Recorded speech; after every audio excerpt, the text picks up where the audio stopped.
that will take priority over food for me. I'm that excited to see this. Well, a very good morning, race fans, and a very warm welcome to BARC TV on this bank holiday Monday morning.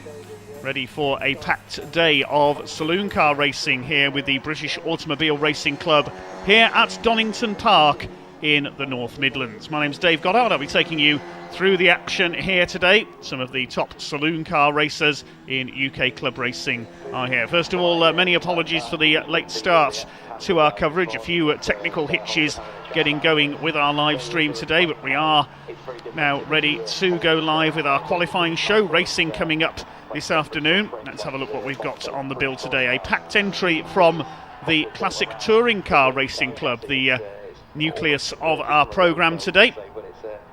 Various classes as follows. We have the Edmondson Electrical Classic Thunder Saloons and Burton Power Blue Oval Saloons. They are running combined. We also have the Jaguar Saloon and GT Championship joining the Classic Touring Car Racing Club in combined races with the Shell Oils Pre-83 touring cars. We'll have a look in detail at the entries in a few moments' time. A massive entry from the Pre-66 touring cars, and also a combined entry for the Pre-93 touring car sponsored by Laser Tools and the Simply Serviced Pre-2003 touring cars. First qualifying session was held just before we went on air, which was the Classic Thunder Saloons and the Blue Oval Saloon Series. We're awaiting the confirmed times to come through from that one as soon as they are uploaded by the timekeepers. The Mighty Minis Championship currently out for their qualifying session. We also have coverage today of the Kumho Tyres BMW Championship, their first round of the 2021 season, open to everything BMW and BMW Mini Coopers as well in action in their championship this year. Let's see, many of you already watching on YouTube and Facebook. We'll be getting underway fairly shortly, just coming to the end of our session for the Mighty Minis in a couple of minutes' time. We'll get the results to you hopefully as soon as they are with us from our first qualifying session, which was the Edmondson Electrical Classic and Historic Thunder Saloons and the Burton Power Blue Oval Saloon Series. There was a couple of BMWs fighting for the top of the times in that first session. Gary Whittaker with his awesome E30, a new car for him this year, newly built, and number 32 James Card with his E46 M3. He's also doubling up with the Kumho Tyres BMW Championship, which we'll see out a little bit later on. Following the Mighty Minis, it will be qualifying, a 15-minute session for the Classic Touring Car Racing Club Pre-83 touring cars, sponsored by Shell Oils. We'll have a look at the entry for that one, along with the Jaguars, the Jaguar Saloon and GT Championship. About 18 cars in each division in that two championship splits running in together. Looking at the Pre-83 touring cars first of all, we'll see the likes of Simon Jeffs with his Mark 1 Golf.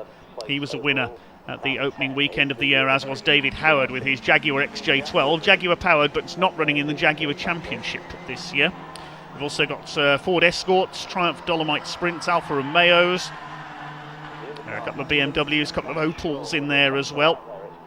While the Jaguars, it was a double for Tom Robinson at their opening weekend of the year on the Silverstone International Circuit at the end of April. His XJR6 having good battles with James Ram for the overall victory. They run in Class D, the most modified cars. We'll see the Jags out a little bit later on. An overcast day here at Donington. Hopefully the sun will burn through the clouds as the day goes on. The Mighty Minis qualifying session just coming to an end in a moment. And then it will be qualifying for the Pre-83 touring cars and the Jaguars as well. After that we'll have qualifying for the Kumho Tyres BMW Championship, then qualifying for a field of nearly 40 Pre-66 touring cars, a massive entry for them here this weekend. Ford Mustangs and Falcons, Lotus Cortinas, Minis, Hillman Imps and so on. And then the Pre-93 and 03 touring cars will have the final qualifying session. That's scheduled for around 11:25. And that's followed by our first race of the meeting, one race before the lunch break, which is the Classic Touring Car Racing Club Blue Oval Saloon Series and Classic Thunder cars. The qualifying for the Minis just coming to an end. And again, apologies for the late start to our live stream here today after a few problems. So many apologies there. Just a couple of technical hitches getting the live stream going here today. Quite a few of the drivers enjoying their third day of racing here at Donington. There was a meeting staged by other clubs over the weekend. And a number of drivers making a full bank holiday weekend, especially some of the BMW racers. They were out on Saturday and Sunday. Hi to all of you already commenting on our YouTube feed. Over 150 of you watching already. That's good to see. Anyone got a bucket of coffee I can down, says one of our commenters. I'll stick with tea, thank you. Today's commentary powered by tea and by Vocal Zone throat tablets.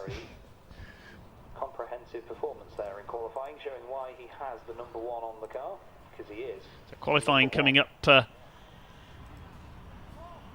in a few minutes' time for our third race of the day.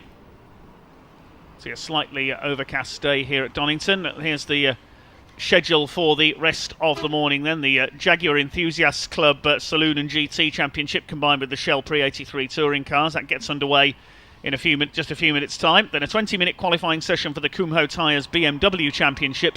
And then more from the Classic Touring Car Racing Club. The Pre-66 touring cars have their 15-minute qualifying session, followed by the Pre-93 and 03 touring cars, sponsored by Laser Tools and by Simply Serviced. I'm pleased to say that the owner of Simply Serviced is here with his Ford Escort, Simon Beamont, racing in the Pre-03 Championship. Missed the opening rounds at Silverstone after an accident in testing, but he's repaired his Escort and he's here this weekend.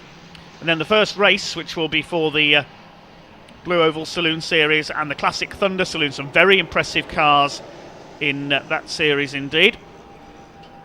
Hopefully be able to bring you the results of that qualifying session fairly shortly once it is on the timing website.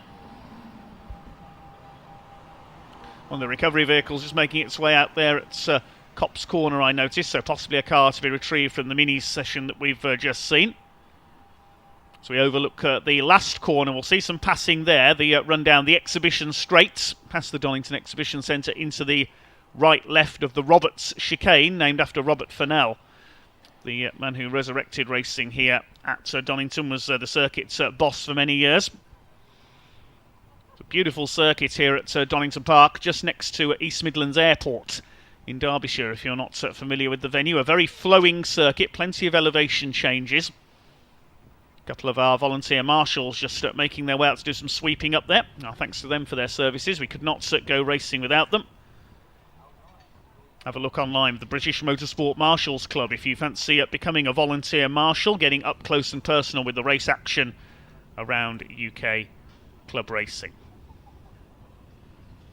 The timetable can be found on the BARC website. One or two of you asking about the schedule for today. Go to barc.net and click on the event page on there to find the full timetable for today's racing. barc.net, British Automobile Racing Club, the organising club here today. There is a link to event information at the bottom of our YouTube feed in the video description, so just click on there and you'll find all the details, the entry lists, timetable and so on. So a little bit of sweeping up to do, as you can see, before our next session gets underway.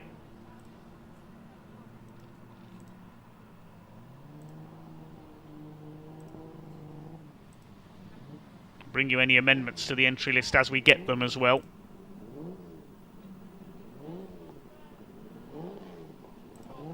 Well, next out we have the Jaguar Enthusiast Club Saloon and GT. So out on track shortly we will see the Pre-83 touring cars and the Jaguars as well. Tom Robinson and James Ram will be the favourites for success in the big cats in their modified XJR6 and XJS. Class C, we should see the returning Colin Philpott as one of the favourites. He missed the opening rounds at Silverstone. Michael Holt in his XJ6 and Richard Coppock in his XJS will be his main rivals. Class B, we're likely to see the Castrol XJ40 of Michael Seaborn, along with Derek Pearce in his new XK8 among the favourites, and Rick Walker's XJS. And Class A, which is for the road standard cars, Simon Dunford was a double winner there in the opening rounds at Silverstone. The touring cars split by engine capacity. Class A, the biggest cars, has 2 entries. Al Wayman with his familiar Chevrolet Camaro, and David Howard's Jaguar XJ12. He's leading the class championship at the moment. Just looking at the points from the first rounds at Silverstone. In Class A, it was David Howard got a double. No Class B entries, unfortunately, this weekend. We normally see Stuart Kay, the club chairman, in his Capri. That got some damage and an accident at Silverstone, and that's still under repair. Plenty of entries in Class C. Simon Jeffs in his Mark 1 Golf is leading the championship there, ahead of Mike Luck, the reigning Pre-83 champion, in his BMW, and Mark Lucock's Mark 1 Escort. Look out also for Stephen Primet, multiple Pre-83 champion, in his cream-coloured Mark 1 Escort. Class D for the smaller capacity cars as well. Tom Burgess was a double winner there in his Fiesta at the opening rounds at Silverstone, the Richard Longman replica Fiesta, but he's not out this weekend, so Anton Martin in his Ford Escort might well be one of the favourites for honours. So a grid of 36 cars we should see for the next session. Just a little bit of clearing up being done by the marshals. We'll be underway in just a moment.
Hello? Yeah. Cool, it's all locked up now, I won't touch it.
See the mini races on our coverage today. Apologies to those of you looking for mighty mini coverage. We're concentrating on the classic touring cars and the BMWs.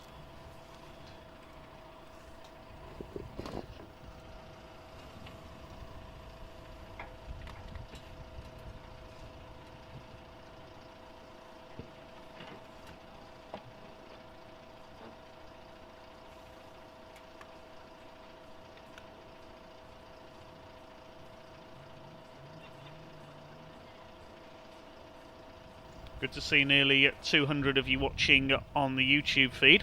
Our next live stream, incidentally, is next weekend. We're at Brands Hatch covering the opener of the British Truck Racing Championship for 2021. Slightly delayed start to the season for them due to various circumstances, but Truck racing is back. Ryan Smith looking to extend his run of Division 1 titles, while Stephen Powell defends the Division 2 title on very much his local circuit at Brands Hatch. He lives literally just down the road from Brands Hatch. He'll be defending the title. Yes, indeed, Motorsport live on a Monday here at Donington Park. It is a bank holiday Monday here in the UK. Spectators now allowed back at trackside at motorsport events as well. Hopefully the sun will burn through the rather overcast clouds that we've got at the moment. Just a little bit of clearing up being done by the Donington Park volunteer marshals here before we get our next session underway. Cars now starting to make their way out from the assembly area. Whole pack of big cats in there.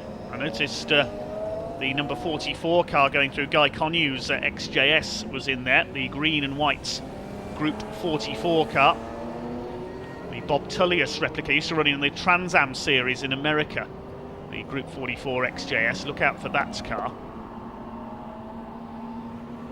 Rest of them beginning to head out then. Two championships mixed together.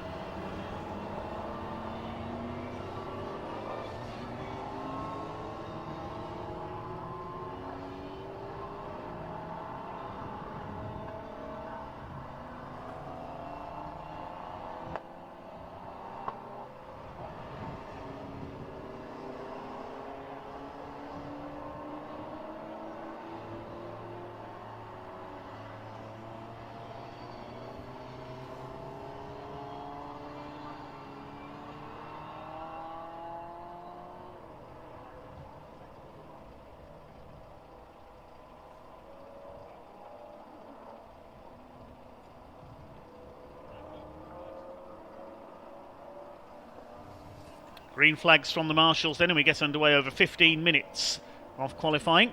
It's the yellow Escort of Graham Smith that leads the cars round to start their flying laps. There's James Ram, the grey and orange XJS, the reigning Jaguar champion. Colin Philpott in the white and red XJS. He'll be a contender for victories in the big cats. Mark Chollerton with the white and blue Mark II Escort RS2000.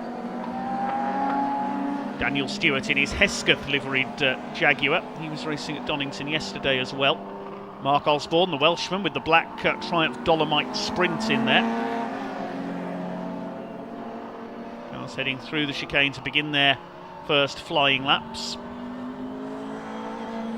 There's the Chevy Camaro of Al Wayman, the white number 28 there. He's got various Camaros in his collection.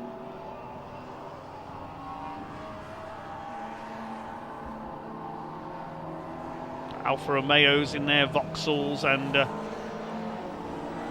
various others.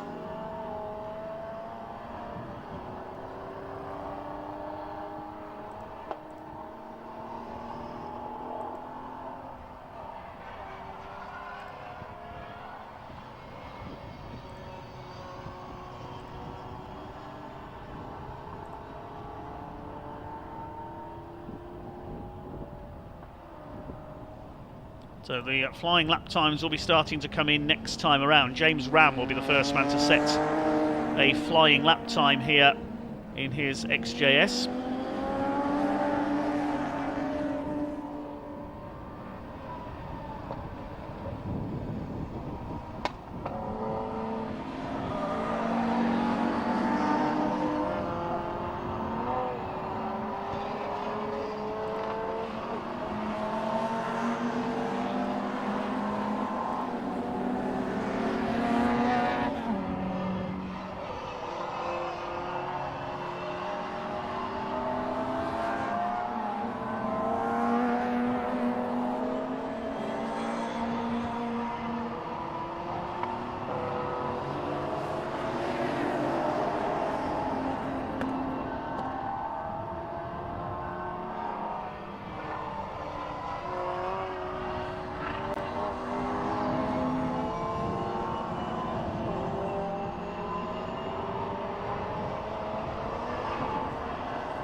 cars came round to put their first flying laps in, the live timing appears to have gone blank as well. So TSL timing, I think, having the same gremlins as our cameras were earlier on.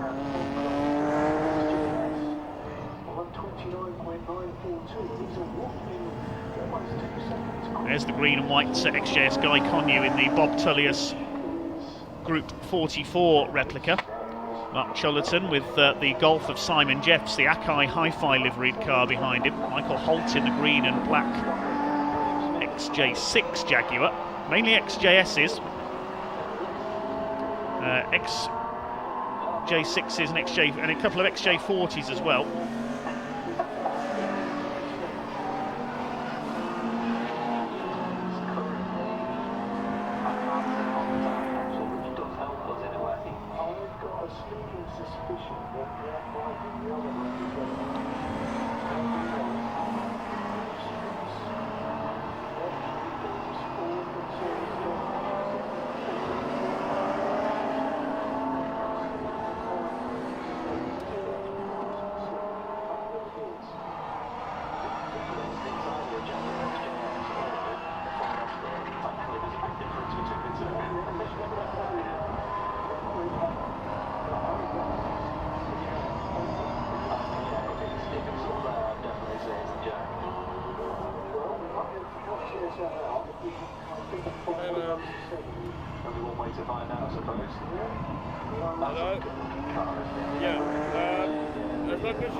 No, it's, well, sort of. I mean, I'll say, yeah.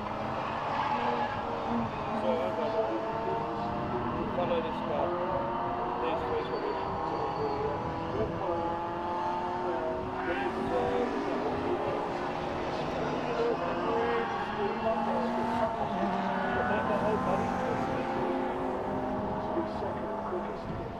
Sort of field. Yeah, probably, but I mean, it would make it a little bit easier, but the only issue is this fucking time is a pain in the ass.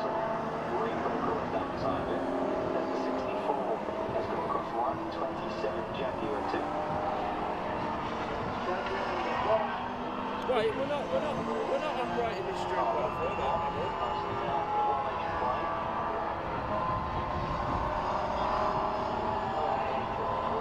Yeah, so what's the cut-off, right?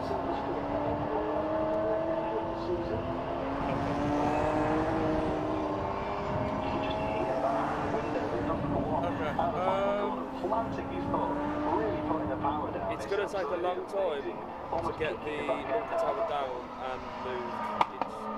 You know, so yeah. I mean, I'm going to have to just try and make the most of it, but I mean, it's just the back's big when it is, but it really hurts. See what happens there. David Howard's car as well, the white blue number 55. Very, very good looking bit of kit. Yeah, that's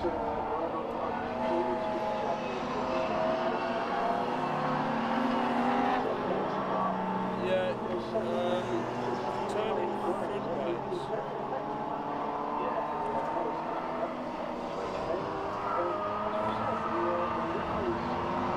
Yeah. One time I got a driving right, it was like where the ladders are. So actually, I don't think that would work. Are you getting ambient? Okay. I've got 244 minutes of battery. That should be enough for quality, and then when I come back Alright. No worries. Okay. Yeah, I've just got to walk past it, so Alright, so I'll tell you. Yeah.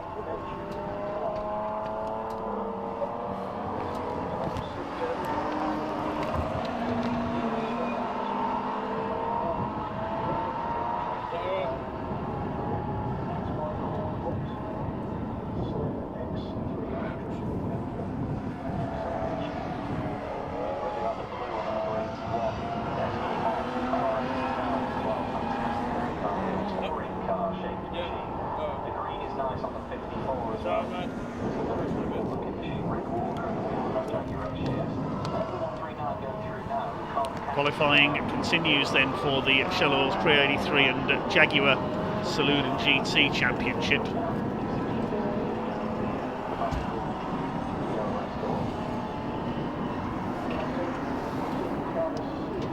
Bring you times when we have them. Unfortunately, no live timing coming through to the commentary box at the moment.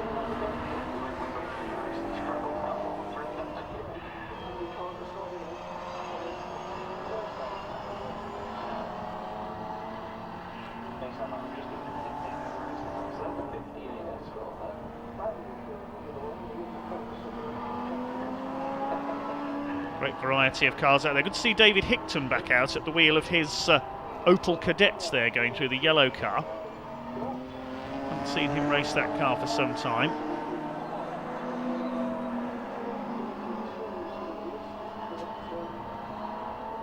James Ram will be one of the favourites for overall victory in this split in his XJS, just going through Redgate corner there. There's one Jaguar in the pit lane. I think that might be Tom Robinson, the number 4 car that we mentioned earlier, the double winner from Silverstone. So he's got an issue possibly. A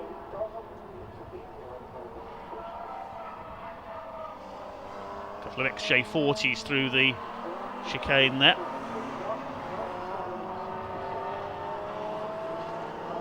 One of them Michael Seaborn in the Castrol car. The white Mark 1 Escort there on the inside of the chicane. That is Stephen Primet, the former multiple champion in the Pre-83 touring cars.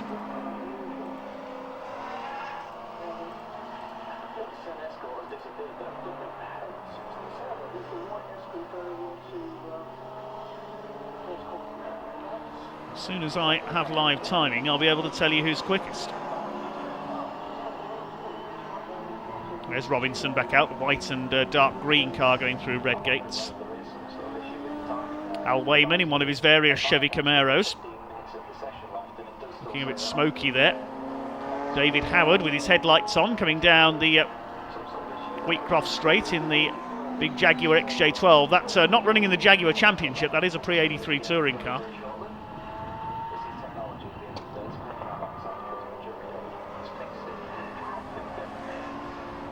The 50 there, Matthew Davis.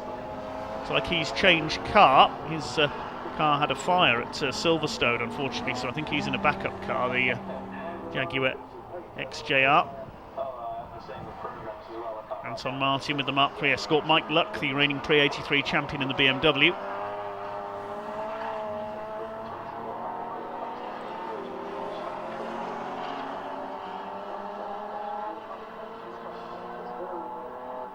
Michael Seaborn's Castrol XJ40.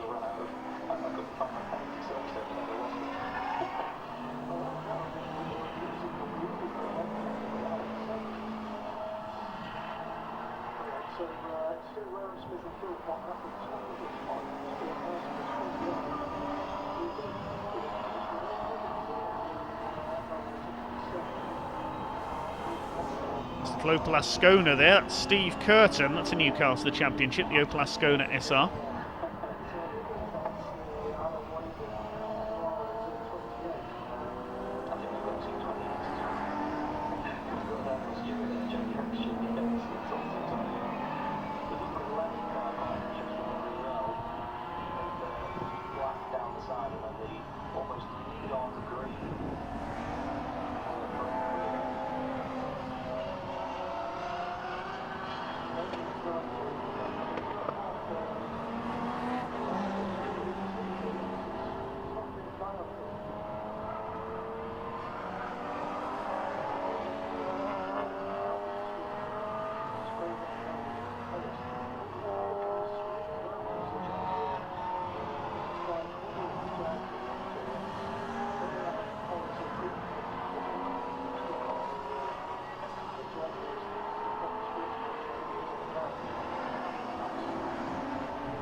concluding, so that is the end of the session.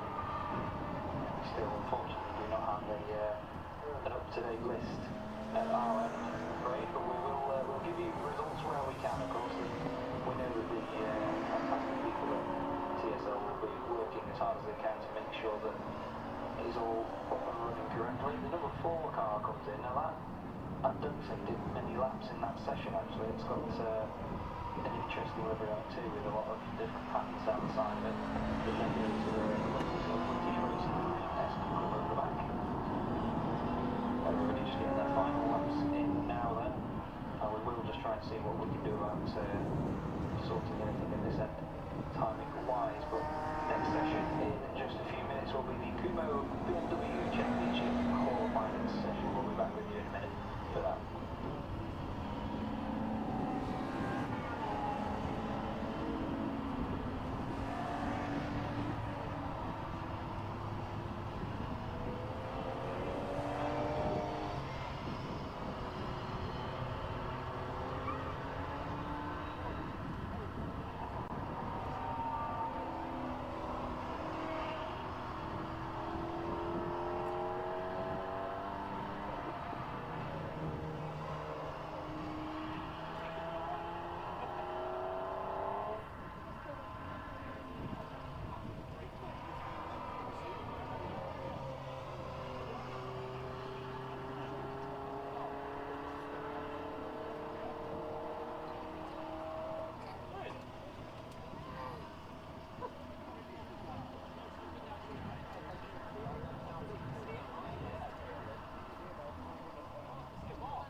Well, the session has come to an end then. We'll bring you times if we get them.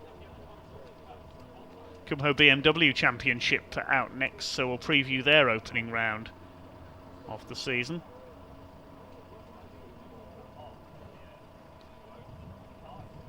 One question on the YouTube feed, was that an Opel? Yes, there were a couple of Opels out there. David Hickton, number 46, the yellow Opel Cadets GTE, and Steve Curtin in 58, the Opel Ascona. So one Cadet and one Ascona out there, and that one for you Opel fans.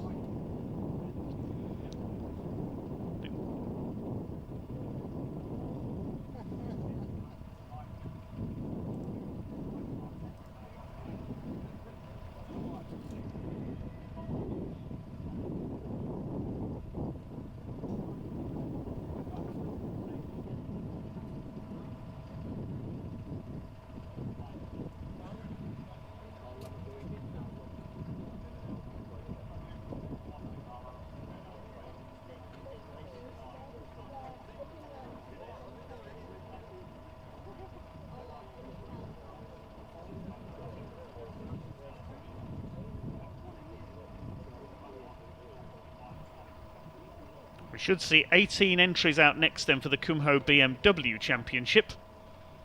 Most of them M3s. In Class A, the most powerful cars. All M3s except for Ian Crisp, who's out with a BMW 1M, the 1 Series M Coupe. Class B for the slightly smaller engined M3s. Class C for the less powerful cars. Club chairman's out in Class B, Trevor Ford, chairman of the BMW Racing Drivers Club. Does anyone know the time for the pre-93? Pazza AE86 has just asked on YouTube. The pre-93 qualifying session is coming up in 11:25. So in a couple of sessions' time. If you want the full timetable, then the link is in the YouTube feed description. On barc.net you can find full details of this event. We'll wait to see if hopefully the timing is available for our next session. This is what's coming up for the rest of the morning session. 10:30 we shall have the BMWs, followed by the pre-66 touring cars, very big field of them. Then qualifying for the pre-93 and 03 touring cars, and then our first race, which is the Blue Oval Saloon Series and Classic Thunder.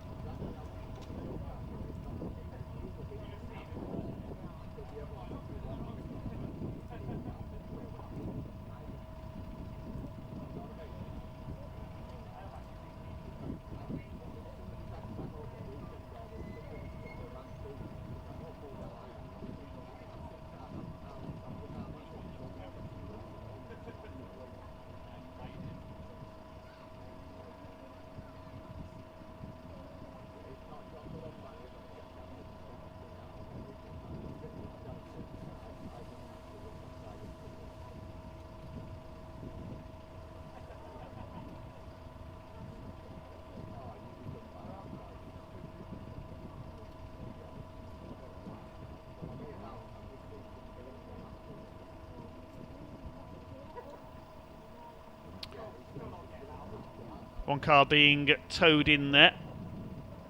That's Graham Smith's Mark 1 Escorts, the yellow Escort there being towed in by the recovery vehicle.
Cars heading out onto track then for qualifying for the Kumho Tyres BMW Championship, administered by the BMW Racing Drivers Club.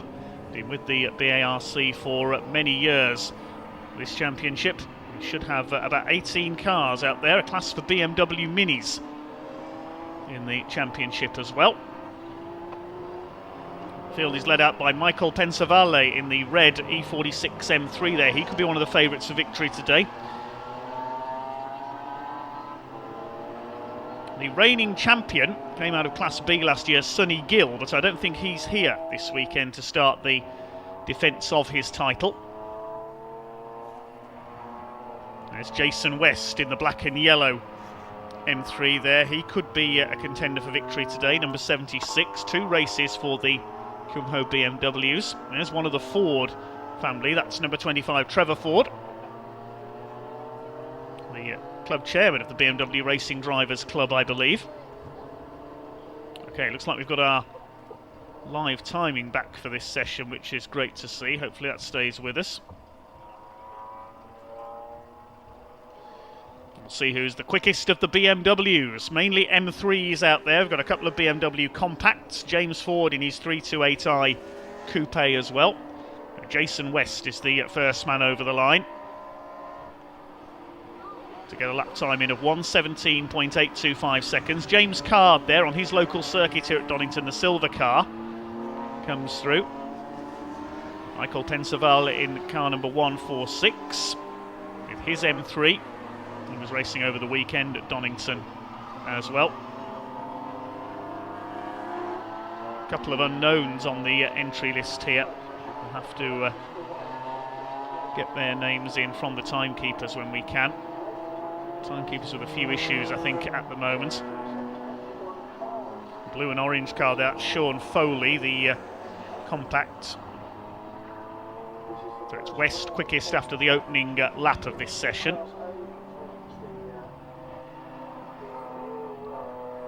There's number 40 now. That's an addition to the programme in Class B. That's Jaguar Sapra from Coventry with his M3. He's an old-fashioned club racer, is Jaguar Sapra, racing in anything his E46 M3 is eligible for. He does Brick Car Trophy. We've seen him on the podium in that this season. It's good to see we've got a few extra entries for this one. The BMW Minis, we have 3 of those on the booked entry list.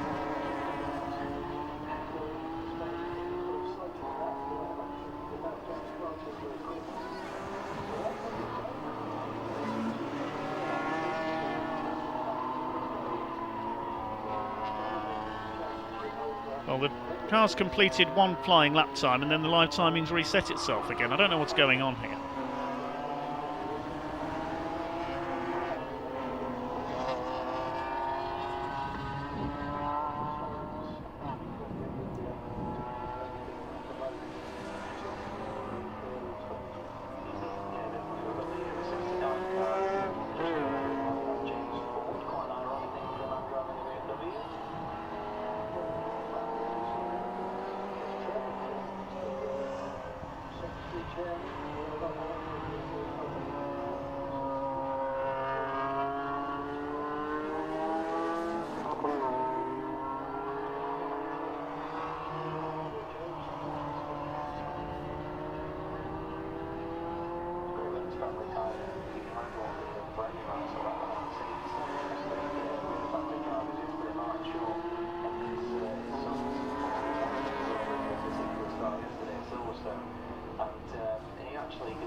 28 and the 6. I think I've actually written down the 71 incorrectly, because the car that is the number 7 has the 1 sort of ruled out on the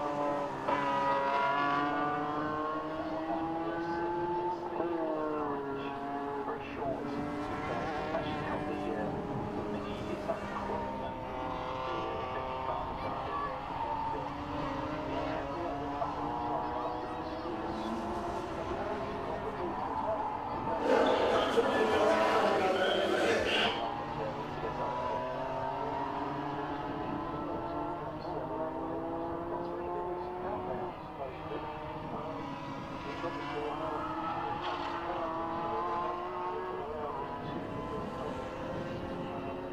Championship now, class mini. I believe that's new for this year as well. Much like the change to slicks as well. They've recently started on slick and wet tyres. Make contact with the tyres. That's at the old hairpin, I believe. That is the 22, maybe the 122, black and yellow car. Red lights are on. So red flags being shown because red lights around much of the circuit now as well. So Look like session is suspended. It looked like potentially going straight on at the old hairpin there. Yeah, Unfortunately. So that's why the cars are coming back into the pit lane, because the red lights are shown. I was trying to pick up which the black and yellow car was for ages, and it was the 74 as well, is the other one of them. Got the 28, the 69 in. I really like the BMW 1 Series, which the number 10 of Ian Crisp is driving. That's the old M1M, because before they called, I'll get my words out, before they called it the M1, it used to be called the BMW 1M. For some reason. I really don't know why, but it's the coupe version of the BMW 1 Series, one of the best looking cars I think BMW have ever made. It just looks so planted and settled on its wheels. It's a very, very potent car as well, and I imagine in race car form even more so. Or maybe they thought the motorway had a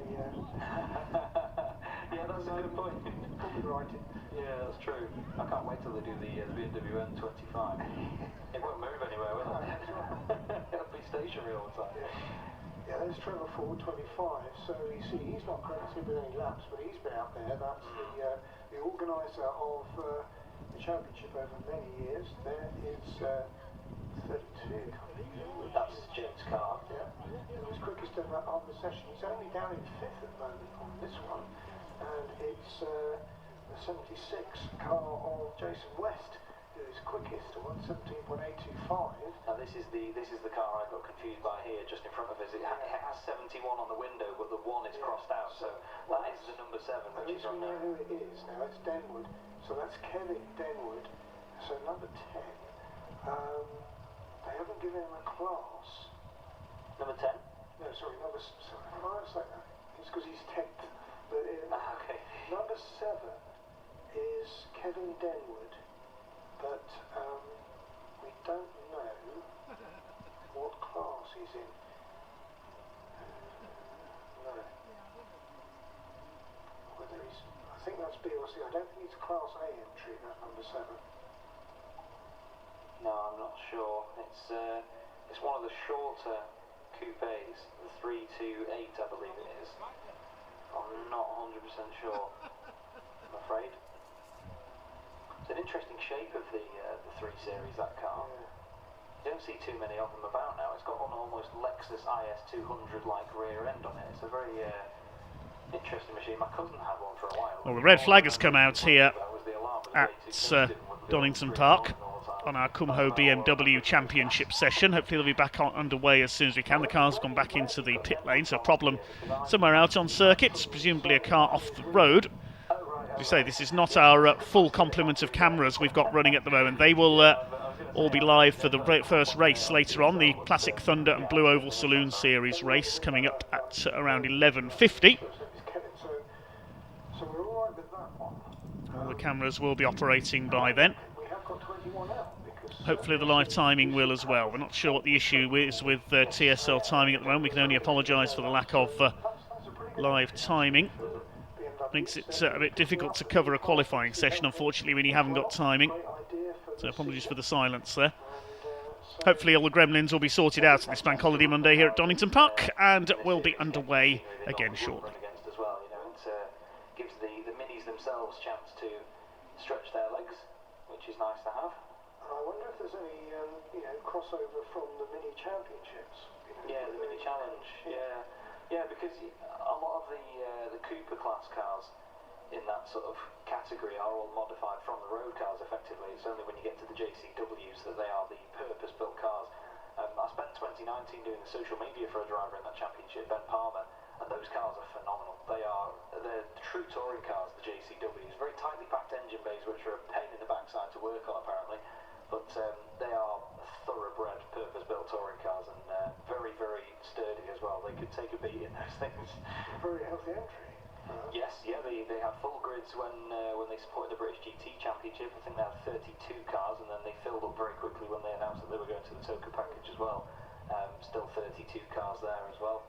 Unfortunately, Ben didn't run it after 2019. He sold his car to another entrant, but yeah, he had a good rookie season as well. 4th overall of the championship. He was only 2nd in the rookies to Dan Zelos, who was obviously a very potent driver in himself, but yeah, unfortunately he didn't continue from there. It was actually James Gornall, the ex-British GT champion, that won that championship. I mean, there's not anything that James hasn't driven, really, is there?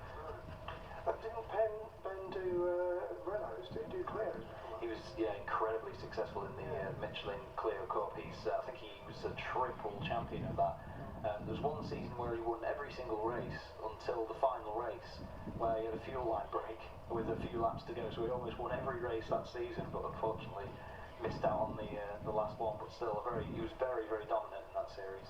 He's a rapid guy, very rapid guy. He used to do a lot of karting with the likes of Ash Sutton and many others that are very successful drivers. And him and his family are a top bunch, really good, friendly bunch of people. We've had many a funny night in the Chinese after a race meeting, I can tell you that for free.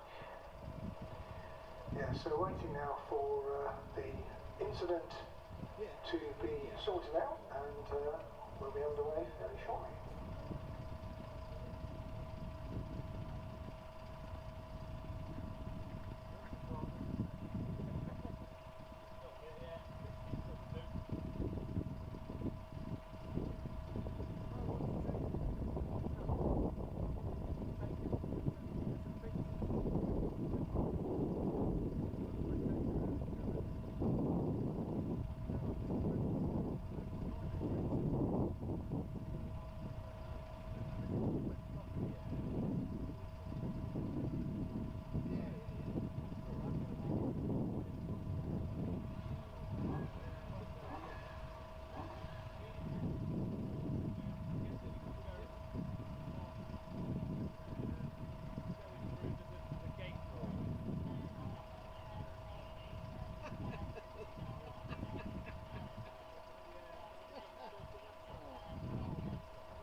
So under the red flag currently here at Donington Park. A warm welcome if you have just joined us here on this Bank Holiday Monday. We have had a few gremlins, unfortunately, with our live timing, so unable to bring you any qualifying times at the moment. It is a problem with the timekeepers, so hopefully they'll sort their electronic timing out fairly shortly.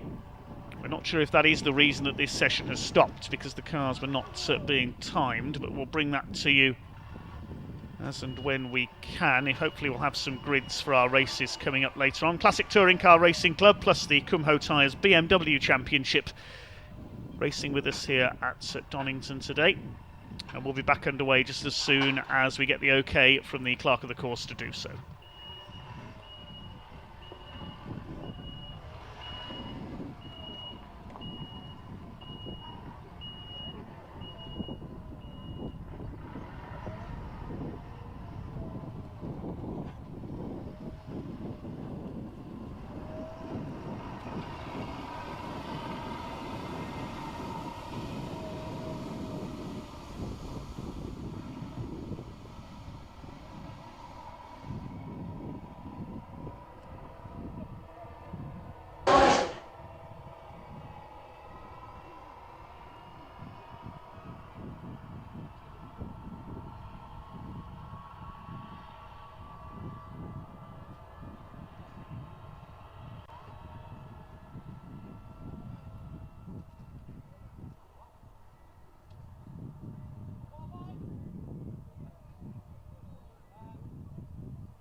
Right, the green flag has waved in the pit lane. It's going to be, I think, a 5-minute resumption of this session. When the cars came into pit lane, number 32, James Card, was fastest. Second quickest is number 28. We don't know who number 28 is, though, because of the glitches with the timing. So we've got an unknown in second place. There's been a few changes and additions to the entry list. Third quickest is number 76, Jason West. Michael Pensaval is fourth quickest, number 146 with the red M3. Now let's see if the timing works out for this session then. We've got 5 minutes to go. There's number 74, that's Max Walton, the black and yellow car. Followed by the 48s, that's Darren Morgan Owen in the white car from Essex. Father and son Trevor and James Ford out in classes B and C. So it's Card quickest. The unknown 28 car is second fastest. We'll try and identify who that is in a moment. Jason West third, then Michael Pensaval. 26 Brian Bransom in his orange M3 is fifth fastest. Then the 66, I think that might be Paul Wood in car 66. We don't know which class he's running in at the moment. I know he's here. Seventh fastest, number 48, Darren Morgan Owen, returning to the championship this year. Eighth quickest, number 89, ex-single-seater racer Michael Vituli with his E36 M3. Ninth fastest, number 10, Ian Crisp, that's the 1M, the 1 Series M Coupe. And rounding out the top 10 is Max Walton, number 74. There's Jazz Sapra, number 40, the grey car going through. He's currently 12th quickest. The quickest of the BMW Mini class is number 42, which is Andy Langley. He's in the white car. He's coming out of the chicane down the Wheatcroft Straight now.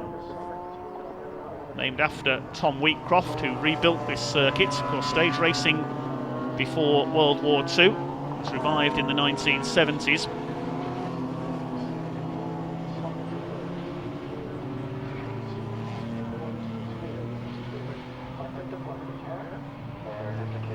So lap times coming in. James Card quickest with a 1 minute 12.159.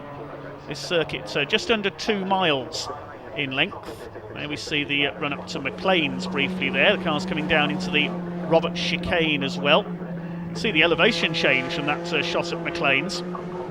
Very undulating circuit, this one.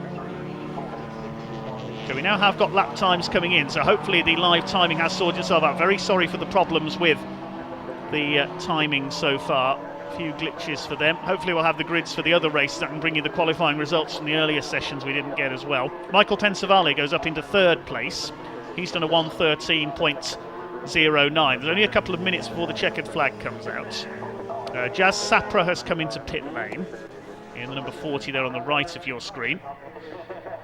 We've had 21 cars set times. There are 3 extras on the entry list that haven't yet registered with the timing, so we'll get who those are as soon as we can. It's great to see so many BMWs. Oh, Max Walton in trouble there, pulling off on the outside of Redgate into the paddock, so he's got a problem. There's the number 42, that's Andy Langley, the quickest of the minis from Fakenham in Norfolk.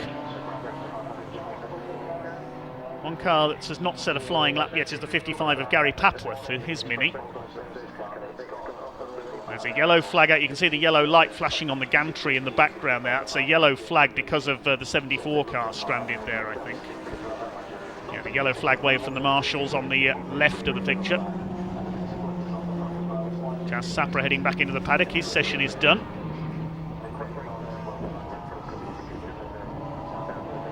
Let's see a fine turnout of BMWs here today.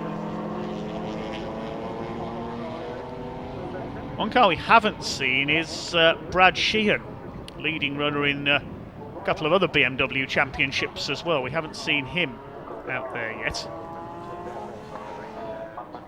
Marshal's pushing Max Walton's car away. He's had some sort of mechanical malady. Yellow flags out to protect them. Is he going to try and get going again here, Max Walton? Yes, I think he is. Try and limp it round to the pit lane. So only 20 seconds left on the clock now.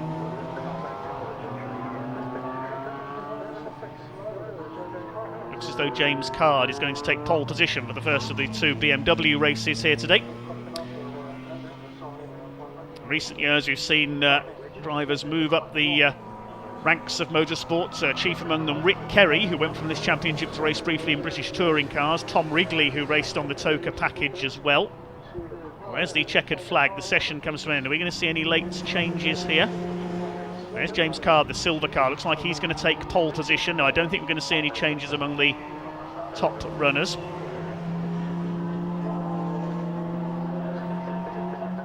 Michael Vituli goes up to 6th. Tricky to see the numbers there. I think that might be his car, the white and pink one there. He's listed as being in an M3 E36, but that white and pink car is an E46, so I could be wrong. Be mostly wrong for the rest of the morning session. Cars head up into McLean's corner through the left flick of Schwantz curve there, named after motorcycling legend Kevin Schwantz. Get into McLean's, then up to Coppice, the highest point of the circuit.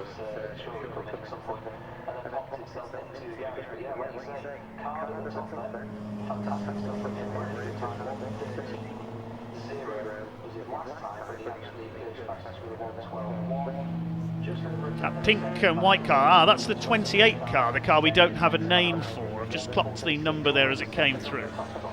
So we're not sure who that is, unfortunately. We'll have to make a few changes to our entry list as soon as we get the info through. Right, car 66 is Paul Wood. He's running in Class A. So I was correct on that.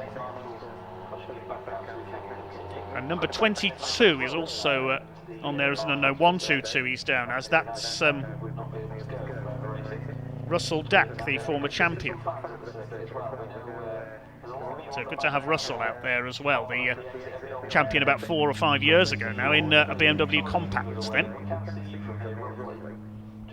Just waiting to find out who that number 28 car is from the meeting secretary, and then we should have our full entry list.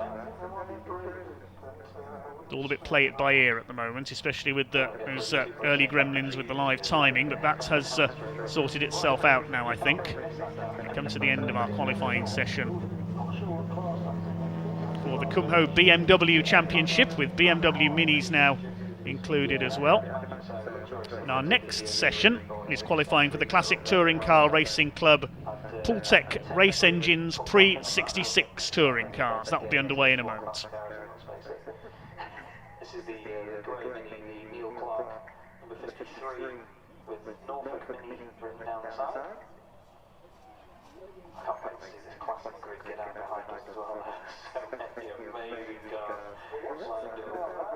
This is that a few years ago, they were really up against it. The numbers had dropped off terribly with the classics, and now they're so massive they can stand alone race. They don't need to comply with another class. So it's basically pre-66s that we're going to see out next. And they were combined many years ago with the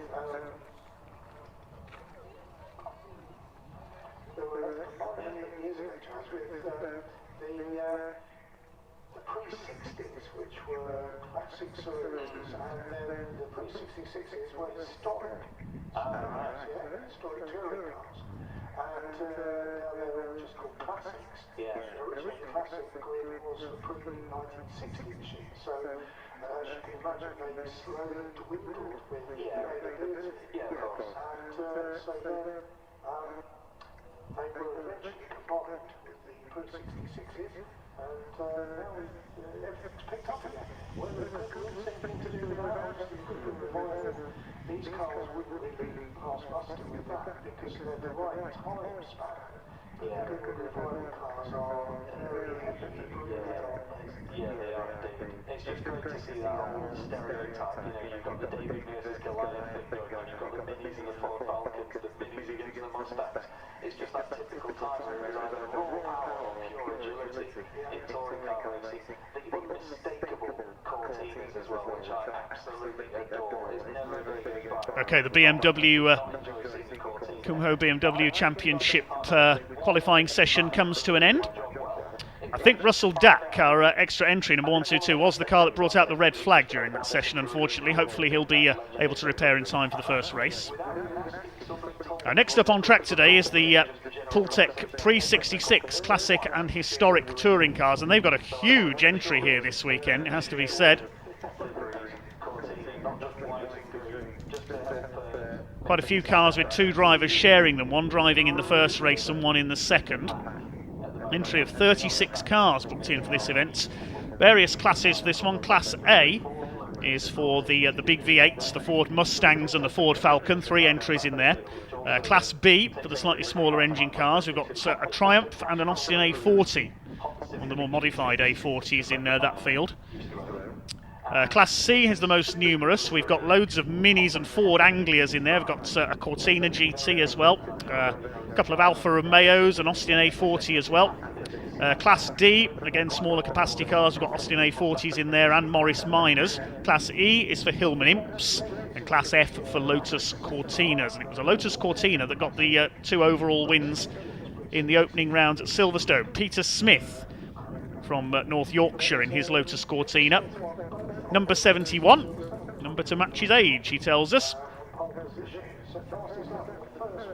is at the wheel of his Lotus Cortina. They're coming out for their qualifying session now, led by Roger Stanford in his green and yellow Lotus Cortina. They're the ex-BMW racer, leads a couple more Cortinas down towards Redgate for the first time. There's the reigning Class A champion, the big Ford Falcon of Alan Greenall.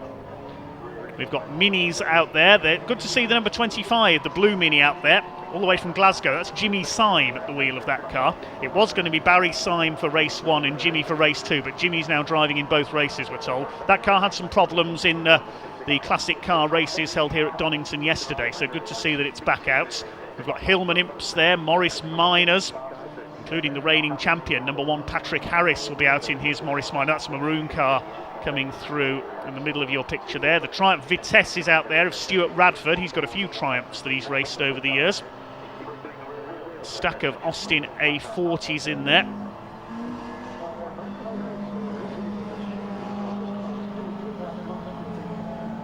One A40 shared by Graham Miller and Steve Dance. I haven't seen Graham Miller race since the 1990s when he was in Eurocar.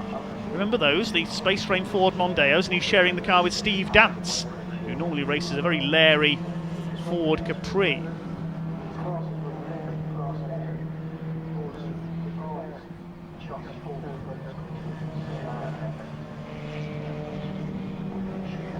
Towards Redgate, there's Keith Wright in his Morris Minor. We've got various classic Minis out there, including there's number 83, Tim Dodwell. He's owned that Mini since it was new in the 60s, and he drives it on the road to the circuits to race it. Can you believe that?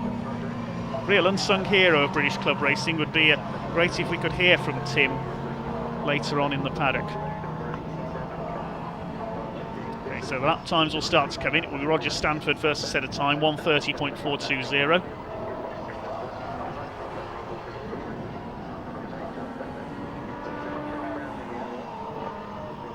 A couple of Minis coming up, a couple of identical Minis coming up the hill there. I think those are the cars of Tom Bell and Joe Ferguson, plus Phil Bullen Brown. They were racing here yesterday. Now, Phil Bullen Brown's in number 193 and the Bell and Ferguson Mini number 341. They were competing here yesterday at Donington in a class called Swinging 60s, and they were certainly swinging those Minis around in very spectacular style, so look out for them. They're up to speed. The 26 there, Austin A40, that's being shared by 2 drivers, Steve Evans and Brian Bedford.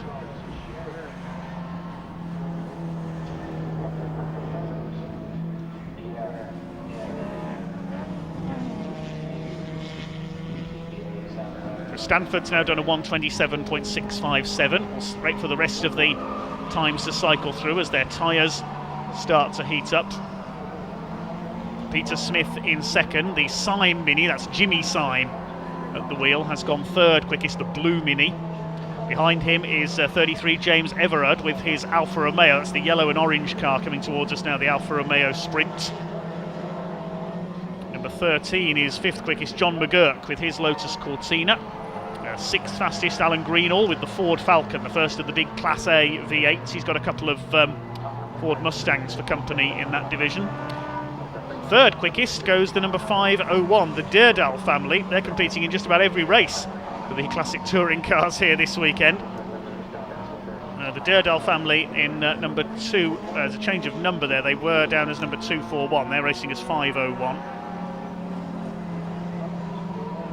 They're in their Mini. It's Paul who'll be driving in race 1. His son Will, very successful junior racer before moving into historics, will take over the car for race 2. One of the Ford Anglias there, Eric Walker, the red car I think that was going through. Ez Walker as he's known. It's Roger Stanford quickest in the Lotus Cortina. No, it's not, because 341 driven by Joe Ferguson goes to the top. That car being shared by Tom Bell this weekend. I think it'll be Tom that drives in race 1 and Joe in race 2.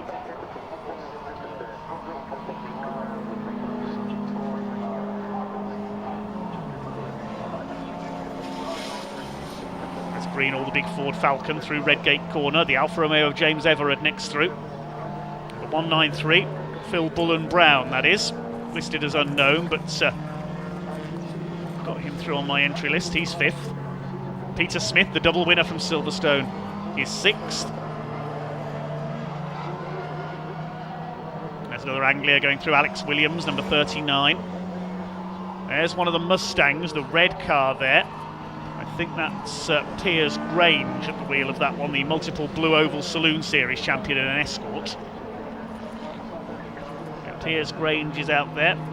I've not seen the other Mustang. Mark Watts should be the other one. I've only seen the one of the 2 Mustangs out there so far. Who's quickest of the Hillman Imps further back? That's number 87 of James Ibbotson. 3 Hillman Imps out there. James Ibbotson, Michael Loveland and Freddie Brown, who's been racing Imps for many years, the Surrey-based driver. Got a couple of Imps on the road as well. On the A40s there. Might be the Graham Miller Steve Dance car that doesn't have a number. Patrick Harris, the maroon coloured number 1 Morris Minor.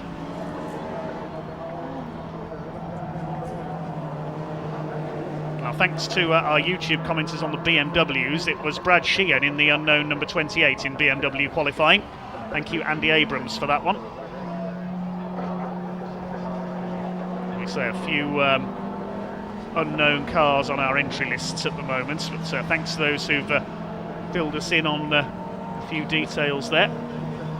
Your input is much appreciated, especially as I'm currently without updated entry lists, but working on it as I go along. The Bell Ferguson Mini is quickest. Alan Greenall up to 2nd in the Ford Falcon. Roger Stanford 3rd. Then it's the Derdal family Mini, Paul and Will, in 4th place. The Syme Mini, Jimmy Syme, is 5th. 6th quickest is Phil Bullen Brown, number 193 with his Mini. 7th is Pete Smith, number 71. 8th, the Everard Alfa Romeo. John McGurk's Lotus Cortina 9th, and Robin Slater's Ford Anglia, number 73, completing the top 10. We've had 33 cars on track so far in this session, just over 7.5 minutes to go. Looks like we've got the timing up and running properly now, thankfully. Thanks to TSL Timing for their efforts.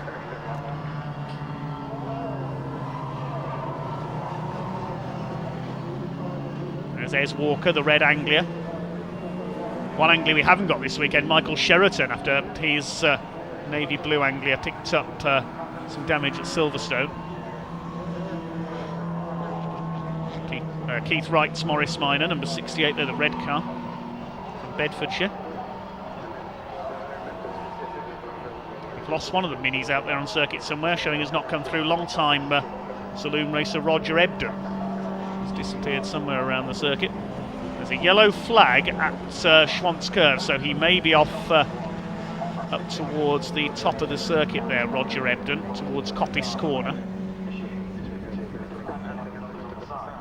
There's yellow flags at McLean's. There's a car being recovered from the outside of McLean's Corner, I can see. It is a Mini, so I think that is Roger Ebden that's come to grief there. What a wonderful field. Record entries this year for the Pultec 366 classic and historic touring cars. Evoking memories of the British Saloon Car Championship of the late 50s and early 60s. Of course, what we now know as the British Touring Car Championship. Started in 1958 and was won by Jack Sears in an Austin Westminster, of all things. There were the big Mark II Jaguars in there in those days. No Jags in this field, though. It's Minis, Cortinas, a couple of Yank tanks. Here comes that Mustang of Piers Grange. The red car there. I don't think we've got, unfortunately, the yellow Mustang of Mark Watts. There's one of the Austin A40s. That might be the Graham Miller Steve Dance car. That's now showing as number 116, so we've got the number for that car.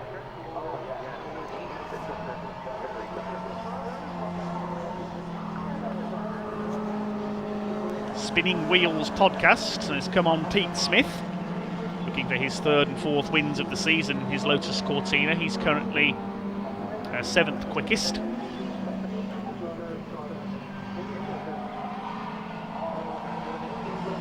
Bell Ferguson car still top of the times. They've come through the ranks of junior racing and in more modern hatchbacks, Bell and Ferguson, Tom Bell and Joe Ferguson, before moving into historics with that Mini, and they drive it with incredible abandon, particularly Tom Bell, throwing the car around like a rally driver almost in the races over the weekend at Donington, making a full 3 days of it here. Tom Bell's also got his Ford Fiesta here, though he's racing in the Blue Oval Saloon Series. There goes the 501, the grey car. That's the Durdal family. I think it's Will at the wheel of that at the moment. He's up to 4th quickest. Phil Bullen Brown has just gone to the top in number 193, ahead of Greenall. Ferguson down to 3rd.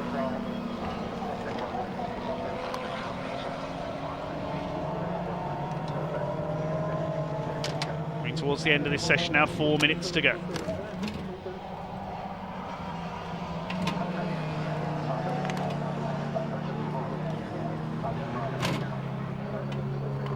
Bullen Brown and the Bell Ferguson Minis, 1st and 3rd, sandwiching the big Ford Falcon, little and large, at the front of the grid. Now, that's part of the variety of 366 racing. Pete Smith has gone 4th fastest, 126.888.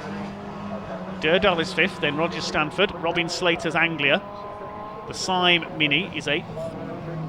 9th quickest is James Everard's Alfa Romeo. John McGurk is 10th, then Piers Grange and the Graham Miller Steve Dance Austin A40. That's the car coming towards us now, the bright red A40.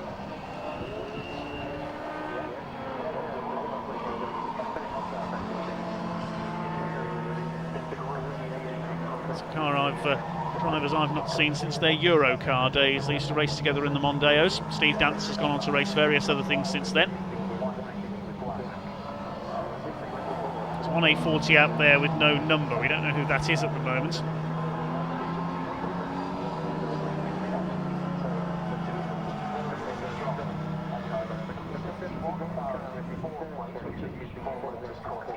Might be Robert Burdett's car, the maroon number 199. He's down in about 25th place at the moment. It's Phil Bullen Brown, listed as an unknown on the timing screen, but he is a Class C runner. His quickest outright. Just over 2 minutes of this qualifying session still to go.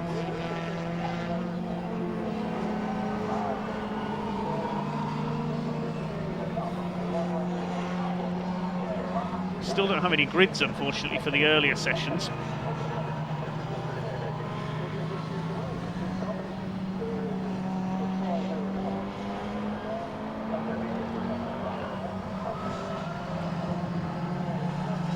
Hello from Guy Smith as well, former Le Mans 24 Hours winner, no less, cheering on his dad Pete in the Lotus Cortina.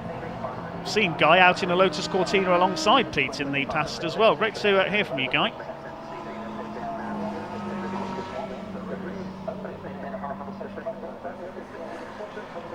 He mentions the Spinning Wheels podcast. Terry McCarthy is a guest on there this week, the former Stig, with Top Gear, of course, and former Formula One hopeful with the infamous Andrea Moda. I recommend Terry's book as well, Flat Out, Flat Broke, a very amusing read. So thanks, Guy Smith, for getting in touch. Hope to see you back out in classic touring cars soon. There's the Mini abandoned on the side of the road there on the run out of McLean's. I think that's Roger Ebden's car that we've lost there, number 3.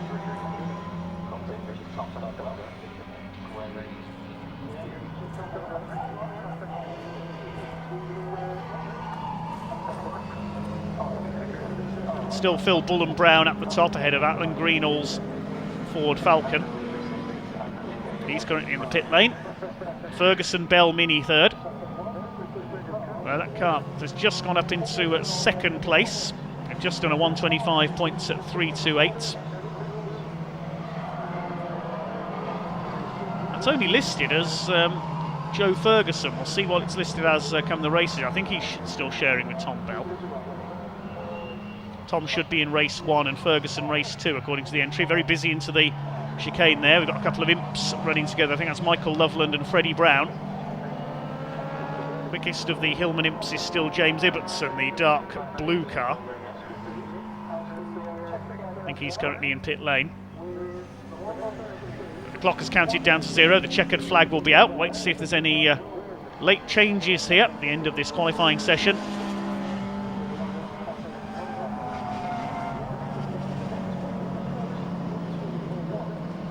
Roger Stanford has backed off there in the Lotus Cortina coming into the chicane.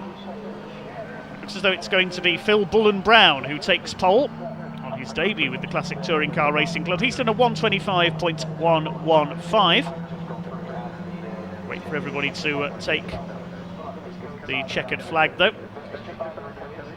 One of the Anglias flinging it through the chicane there.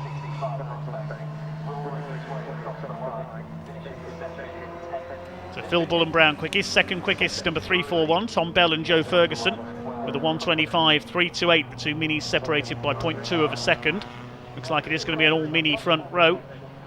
The second row will be number 77 Alan Greenall, the first of the Class A cars in the Falcon. 71 Pete Smith, fourth quickest with the first of the Lotus Cortinas, 126.888. Fifth quickest Will Deardale in the 501, the Family Mini, 27.093.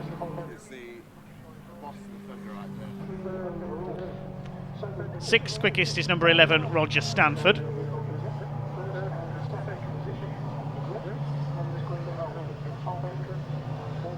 With his Lotus Cortina. Seventh quickest, the first of the Anglias, number 73 of Robin Slater. Eighth, number 25, which is Jimmy Syme with the Mini. Not Barry Syme as listed there. We've had notice through his Jimmy racing in both races today. Ninth quickest, number 33 James Everard. And 10th, number 65 Piers Grange with the Ford Mustang. 11th fastest was number 13 John McGurk with his Lotus Cortina. 12th, number 76 Neil Bray with his Mini. 13th was 116, the Graham Miller Steve Dance Austin A40, first of the Class B cars. 14th quickest 87 James Ibbotson with his Hillman Imp, first in Class E. And 15th, number 39 Alex Williams with his Ford Anglia. 16th fastest was number 5 Andy Mesham, veteran mini racer. 17th, number 27 Martin Reynolds, a classic Ford collector from Norfolk. He's got several of his fleet here this week. I think he's brought about 4 cars with him to race over the course of the weekend. 18th quickest 199 of Robert Burdett with his Austin A40. 19th quickest 63 Kevin Swan with his Ford Anglia. And 20th, number 12 Nathan Williams with his Mini. Michael Loveland is 21st with the Imp. 22nd, Ez Walker's Anglia, number 43. 23rd fastest was Freddie Brown, number 48 with his Hillman Imp. 24th, number 164, the Alfa Romeo Giulia of James Gibbons. And 25th, number 17 of James Burrows with his Mini. Despite his problems, Roger Ebden got a couple of laps in and was 26th. 27th was number 66. That is Adam Gittings with his Morris Minor. 28th quickest Luke Wilson with his Austin A40, number 69. 29th was number 1, the reigning champion Patrick Harris with his Morris Minor. 30th, number 8 Paul Cooper with his Cortina GT. 31st, Tim Dodwell with his Mini. 32nd was the Cortina of Foley. It's Michael Foley, listed as being in a Lotus Cortina. No, that's an error, I think. He's in a Morris Minor, Michael Foley. 68, Keith Wright was 33rd. 34th, number 26, Brian Bedford with his A40, shared with Steve Evans. And finally, the Triumph Vitesse of number 53, Stuart Radford, rounds out a 35-car field. I think the only car missing from the booked entry list, unfortunately, Mark Watts with his Ford Mustang. So Phil Bullen-Brown it is who takes pole position for Pre-66 Race 1, supported by Pultec Classic Race engines. Next out on track, it'll be qualifying for the Laser Tools Pre-93 touring cars and the Simply Serviced Pre-2003 touring cars.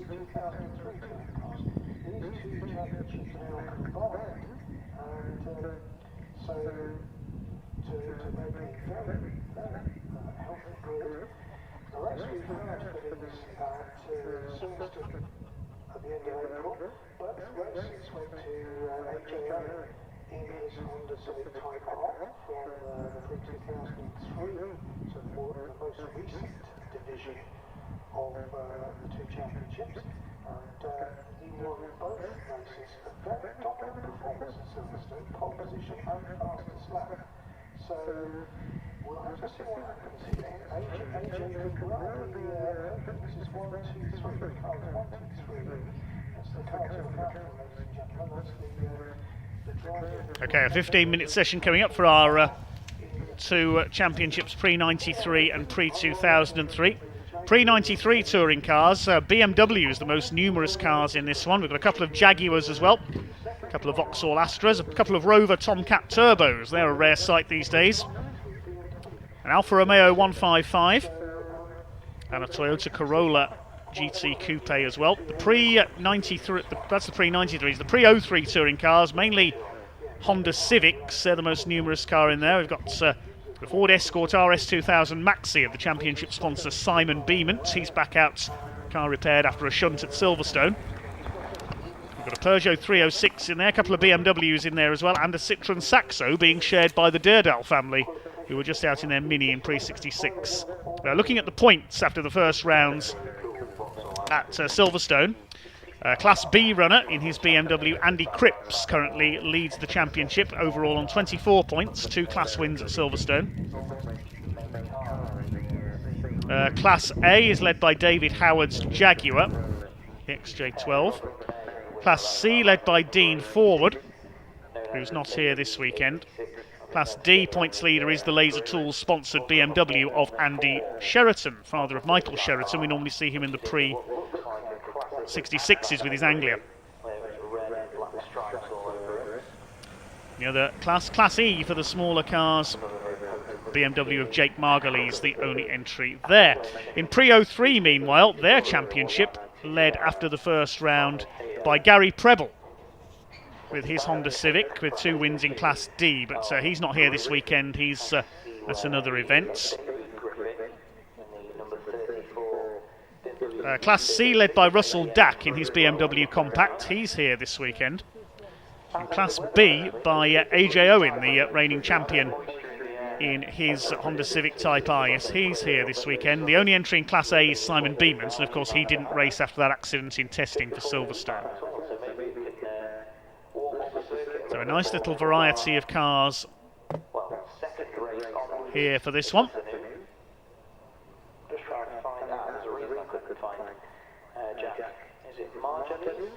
Should see 31 cars in this next session, including 114 Stephen Barber in his Honda Civic in Class D of the Pre-03s. We're told he's celebrating his 60th birthday today, so many happy returns, Steve.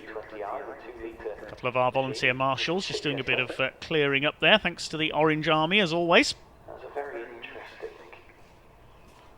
Waiting the circuit to be declared all clear for the next qualifying session to get underway. We're just clearing up Roger Ebden's Mini at the moment. That's being recovered from up on the exit of McLean's corner.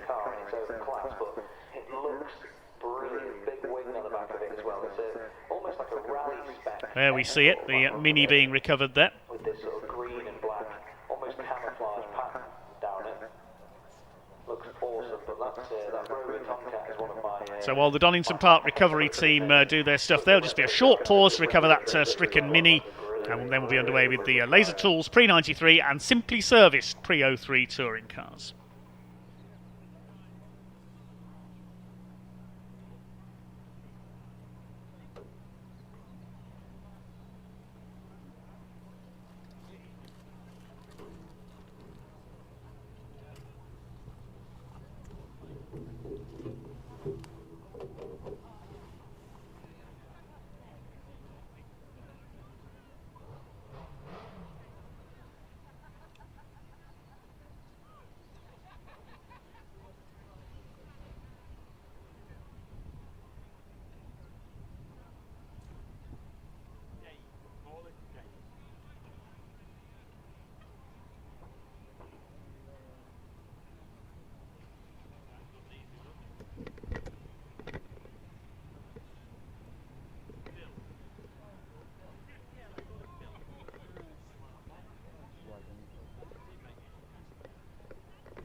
Oh, the Mini making its way back on the flatbed. Then looked like it had shed a front wheel there, unfortunately, Roger Ebden's Mini. We'll reattach that ready for the race later on after the lunch break. Still waiting for grids to come through for our first races. The problems with the live timing, unfortunately, have delayed our grid sheets coming through. We'll hopefully get those shortly. So a three-wheeled Mini heads back into the paddock for some remedial work. And once that's back in the paddock, we'll have the Laser Tools Pre-93 touring cars and the Simply Serviced Pre-03 touring cars on track. We should see, as we say, 31 cars for this session. They'll be waiting patiently in the assembly area on the straight leading out of the Melbourne Loop, on the Grand Prix Loop here at Donington, the national circuit being used today. We look at McLean's and Coppice corners, the highest part of the circuit, under the flight path of East Midlands Airport. The runway is just somewhere over to the right of the picture as we look at the moment. The session beginning to get underway then. Cars are heading out of the assembly area onto the Wheatcroft Straight. See the green flags go up from the Marshals in a moment.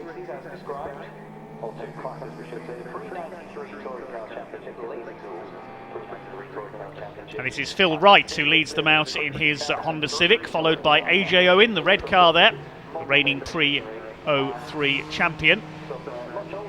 Behind him, Gary Preble is here. I was wrong. I thought Gary Preble was at another event today, but he is here, the Pre-03 Championship leader, running in Class D. It's good to have. Saw Simon Beament go through in the Escort, the Simply Serviced car. Guy Conyers there with the green and white XJS. The green BMW there is Andy Cripps, the Pre-93 Championship leader. Their reigning champion is out there as well, David Griffin, in the Diet Coke liveried BMW.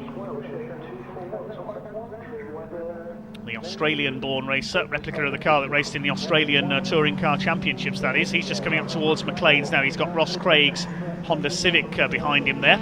There's the blue and black Civic. I think that's possibly the Steve Barber car. I'll pick that up in a moment. Number 180 there. That's an additional entry, 180. I'll add that in a second. That might be Gideon September in the number 80 car there. Great name. He's previously racing a Ford Puma among other cars. There's the Corolla Coupe of 86, Robert May. We all know why that's number 86. The famous AE 86, the Hachiroku as it's known in Japanese. Famous for drifting, among other things. There's the VW Vento. That's a rare car nowadays. Mark Shepherd running in pre-93. Well, David Griffin, quickest after the first laps then, 1:33.508. There is Phil Wright, number 131 in his Castrol Honda. Very smartly turned out car there through the old hairpin at the bottom of the famous Craner Curve section. Then he'll go up through Schwantz Curve and into the right-hander at McLean's. Here he comes. Phil Wright leading the cars around McLean's, the climb up to Coppice and then onto the exhibition straight down towards the chicane. Ian Bauer has gone quickest in the red BMW. He was racing a different M3 yesterday, Ian Bauer. Got various BMWs that he races.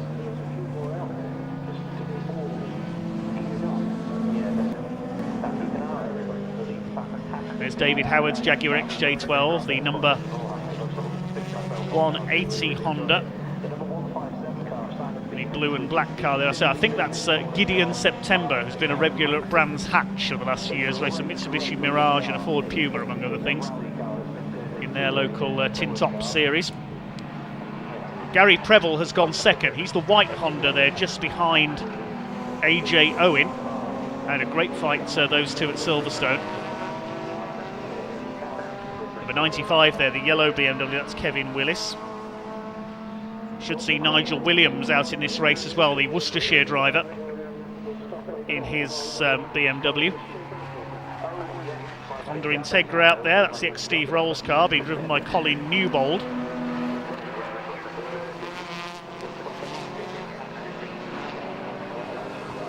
That's the blue and yellow car there, chased by the Daredal family Saxo. Jake Margulies BMW E30 behind them. A couple of Astras as well.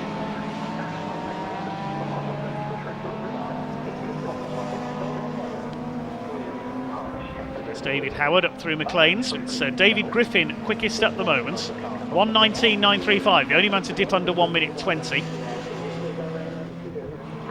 There is Griffin moving up onto at the back of Phil Wright. Goes through at the chicane to get some clear track ahead of him. The Diet Coke BMW. Again, a driver who races in wherever he can find that's eligible for his BMW. Where the car can race. Gary Preble has just gone to the top of the times, and AJ Owen goes second. The two Hondas, 1:17 for Preble, 1:18 for Owen. Gary Preble, a multiple champion at the Castle Combe circuit in Wiltshire in their Saloon series.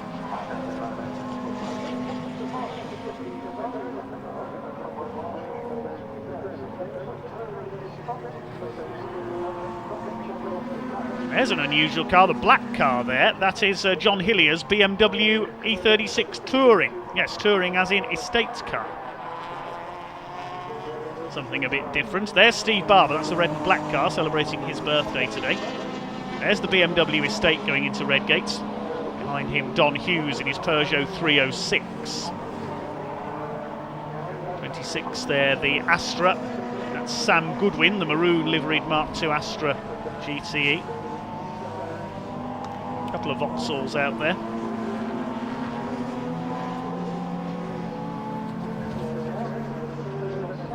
VW Vento at the back of the field there. David Griffin heads this pack down the straight. 9 minutes of this session to go. Can he go to the top again? Well, he goes quicker but so does Gary Preble, 1:17.652. AJ Owen and Gary Preble, those are the top 3 cars together there, not in timed order at the moment though. Kevin Willis has gone up to 4th in his BMW, that's the yellow car with the black bonnet just going through there. He's 4th fastest. Ross Craig's Honda Civic is 5th. There's David Owen side by side with Mike Dugdale's BMW. Further back, there's the other Astra GTE, the black car, Simon Ward, back in the car that he began his racing career in. He's was scheduled to race in the pickup championship last year as well, but that unfortunately didn't go ahead due to various cancellations last year. Down the Craner curves there, famous, pretty scary section that is, into the old hairpin. Dugdale ahead of Howard there, David Howard, the British Leyland liveried Jaguar XJ12.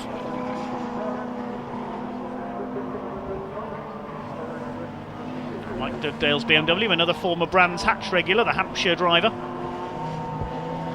Gary Preble quickest ahead of Owen. Griffin the quickest of the pre-93s ahead of Willis, then Dugdale 5th fastest, Craig 6th. Preble's gone quicker again, so has Owen. Preble 1:17.559, Owen 1:17.579, 0.02 of a second apart, 0.02 of a second. Ian Bauer there in the red BMW. And who's that yellow car behind him? I think that's Mark Fowler, number 5. Yes, he's an extra entry in Class B of the pre-93s, so Mark Fowler, an additional entry. Used to race Ford Capris with the Classic Touring Car Racing Club.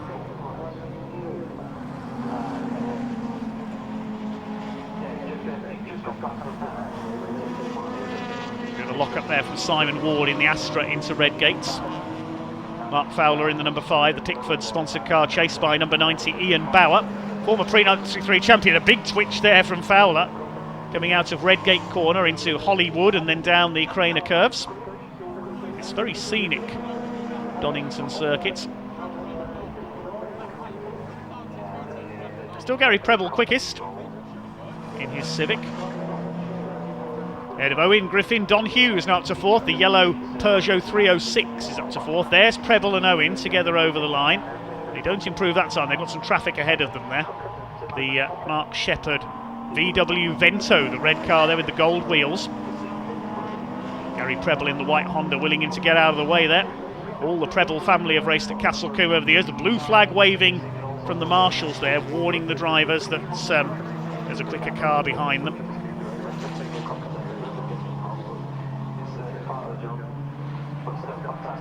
David Nixon out in this session in one of the Rover Tomcat turbos, and his daughter Kaylee Twigger driving the other. There's Simon Beament, the white and green Escort Maxi, more famous as a rally car in its time. And behind them is Vic Hope, number 51. That car had some problems in the races over the weekend, so good to see it's repaired here. There it is, the black and yellow machine. The other Astra behind them there, that's an additional entry we'll have to add in as well. It's one of the Howarth family. Steve Barber, we saw there the red and black car, celebrating his 60th birthday today. Many happy returns to him. Oh, and just as I say that, the car goes up in smoke. They put the commentator's curse on Mr. Barber. Sorry, Steve. Not the birthday present he wanted. It looks like his engine has let go.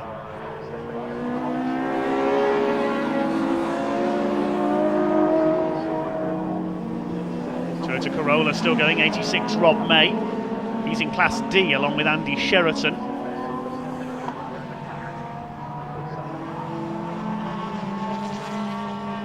There's the number 96 Vauxhall Astra. That's the Mark III Astra. It's a GTE model. Similar to the car Chris Osborne used to run in the National Saloon Car Cup against all the Japanese machines.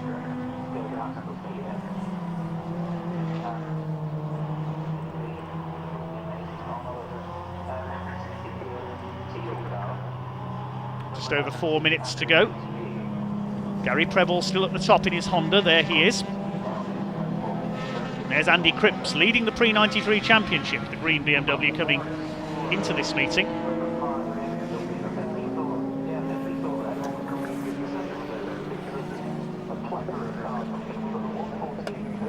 Pre-03 is led by Gary Preble.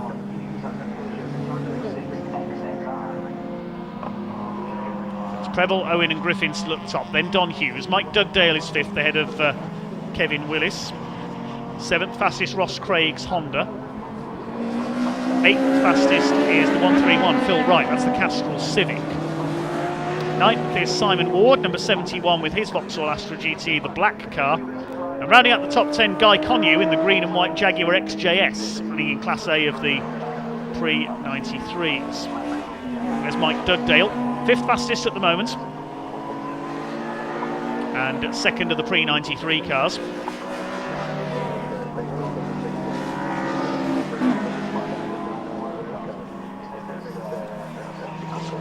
Trips down the Craner curves. There's AJ Owen, past Simon Beeman. The championship sponsor owns Simply Serviced in Colchester, the garage business. So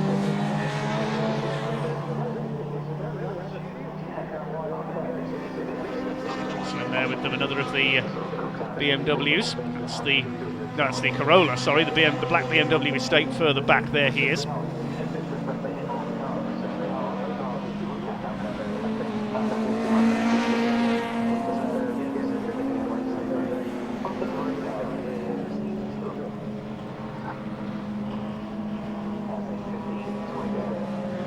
There's Andy Sheraton, the Laser Tools liveried E30 BMW.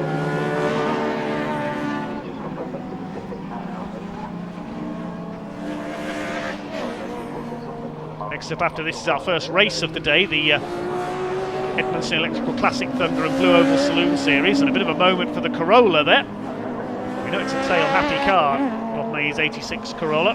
Looks like he's had a bit of a spin at the chicane. Less than 2 minutes to go now. I don't think Gary Preble's going to be knocked off the top here.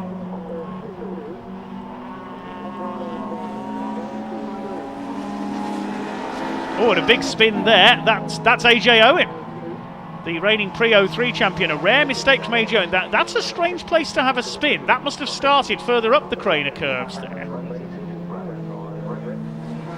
He's got it going again. He hasn't hit anything. Lucky escape for AJ that he wasn't collected by someone else on the way past. He's still second quickest. Fastest of the Pre-93s is still David Griffin in 3rd overall with the Diet Coke BMW, their reigning champion.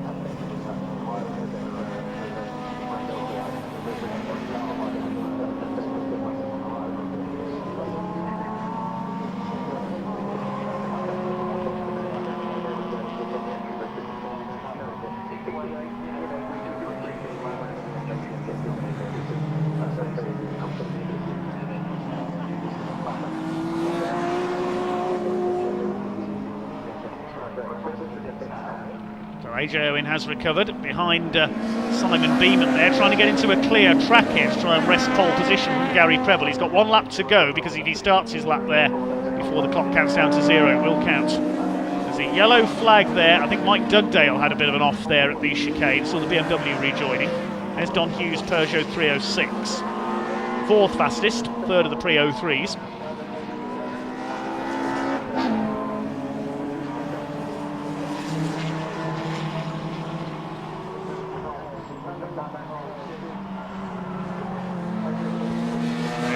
Twigger with her Rover, the 220 Tomcat Turbo as it was known, as the checkered flag now goes out. There's the Durdal family Saxo, racing that and their Mini this weekend.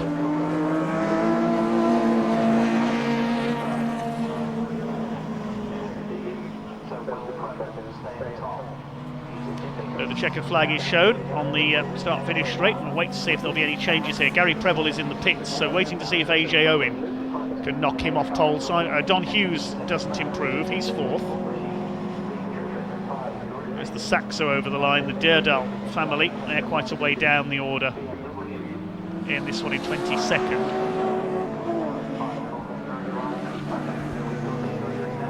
Here comes AJ Owen. Is he going to improve to pole position? No, he doesn't. So 1 minute 80. I think it was balked slightly by Gideon September's blue and black Civic there. He will start 2nd on the grid. So quickest is 191, Gary Preble, the Pre-03 Championship leader, with his Honda Civic, 117.559. Second quickest, AJ Owen, number 123, with a 117.579. And third fastest, the first of the pre-93s, David Griffin with the BMW number 34, 118.444. Fourth quickest, 148, Don Hughes, 119.295 with the Peugeot. And rounding up the top five, 51, Mike Dugdale with a 120.297. Sixth quickest, number 95, Kevin Willis with his BMW. And seventh, 169, Ross Craig with his Honda Civic. Eighth fastest was 131 of Phil Wright with the Castrol Civic. Good effort by him. Ninth quickest, 71, Simon Ward, quickest in his class with the Vauxhall Astra. And 10th, number 144 of Guy Connew. 11th quickest, number 90 of Ian Bauer. And 12th, number 5, Mark Fowler in their BMWs. 13th quickest, Andy Cripps in number 33, only 6th in class. He'll be a bit disappointed with that. And 14th quickest, Jaguar XJ12 of David Howard. 15th, number 52, David Nixon with his Rover Tomcat. 16th is number 59, Colin Newbold with the Honda Integra Type R. 17th is Howarth, which is in his Vauxhall Astra GSI. 18th quickest, Kaylee Twigger with her Rover Tomcat Turbo. 19th is Mark Shepherd with the Volkswagen Vento. And 20th, Vic Hope, number 251, with his Honda Civic Type R. We'll hopefully be able to bring you the rest of the grid before the race gets underway. We'll hopefully have grid sheets sent through shortly. In fact, we have just received the grid for the first race of the day. Good timing there for the Edmondson Electrical Classic and Historic Thunder Saloons and the Burton Power Blue Oval Saloon Series. So we'll be able to preview the grid when the cars come out for the rolling starts. But for now, we've got some interviews from down in the paddock. Here with Dave Fielder, head of the Thunder. Dave, we're really looking forward to get going. I'm guessing that's an opinion that you share as well. I'm actually looking forward to it. Oh yeah, definitely. I can't wait for this first race. I think it's going to be really tight at the front. There's some awesome cars out there. The track's absolutely beautiful at the minute. So hopefully it's going to be a good race and we'll see where we get, hopefully. And just as we've started speaking, the sun's just started to peek through the clouds as well, which should make for a lovely day. I know you've been out here all weekend here at Donington. How's it gone for you? Yeah, we've been going well. We did well in testing on the Friday. We got into the race. We're actually currently running P2, but unfortunately the sequential gear shifter come apart and I was stuck in third gear. So I had to retire the car, which was misfortunate because it was going to be a good result. But hopefully we can bring it back today. Yeah, I was going to say, all good for today, no problems? Yeah, we've been out there, qualifying ran good as a girl. The old girl kept herself well, so hopefully in the race we can pick some positions up and see where we get. And you mentioned there's some lovely cars out there, there certainly is. Talk us through yours, what we're working with. Yeah, so I've got this obviously BMW M346. She's running a lot of the Flossman's BMW parts with the aero kit. Like I said, she's on a sequential. She's got a very reasonably big engine in her, so... nice drive? Yeah, she's very nice to drive, That's all we like to hear. Well, best of luck today, Dave. Hope it all goes well for you. Thank you very much. Cheers. All right, with Matty Evans, head of the Thunders. Matty, we've been here and it's been a pretty good weekend for you. How much are you looking forward to getting back out on track today and hoping to repeat the trick? Yeah, hopefully. I mean, we can have a result, really. We had a good result Saturday, winning both the races.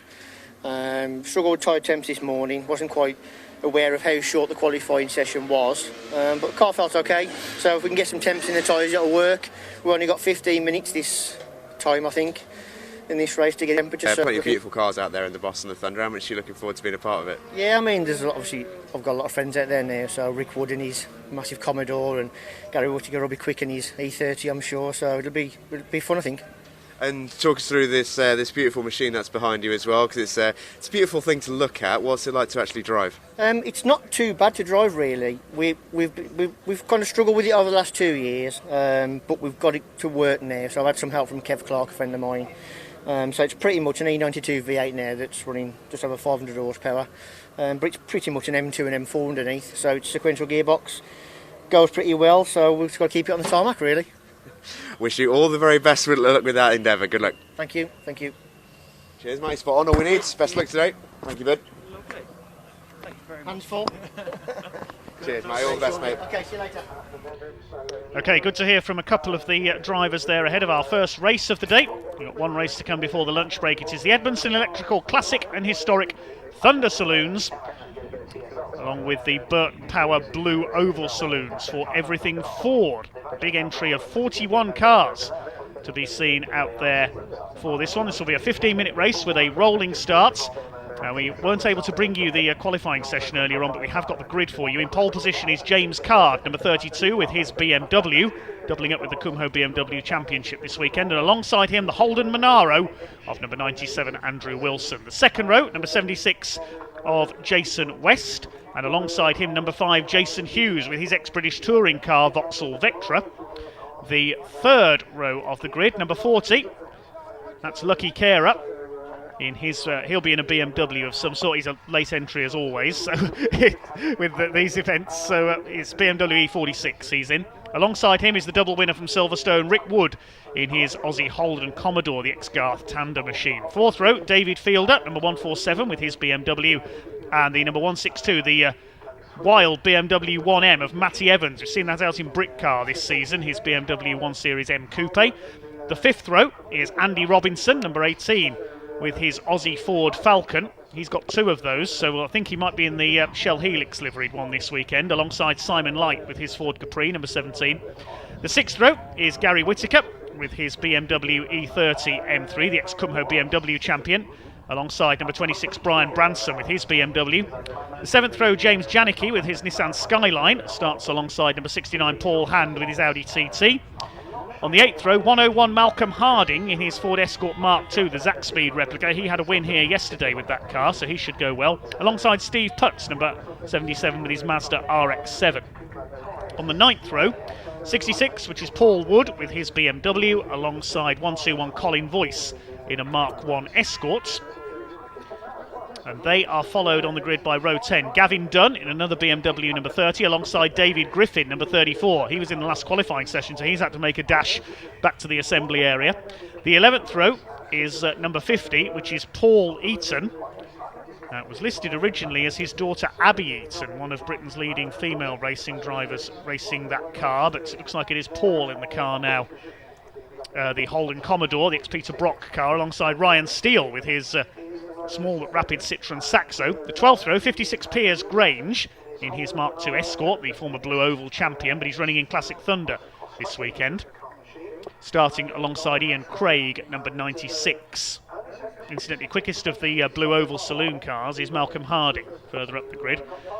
Next on the grid we have Edward Lee in his BMW, listed as number 1. That's a number change. He was listed as 170. Alongside 521 Clive Hainsford in his very modified Mazda RX-8, the ex-Special Saloon racer. 14th row, 71 Kevin Denwood with his BMW Compact, and 341 of Tom Bell.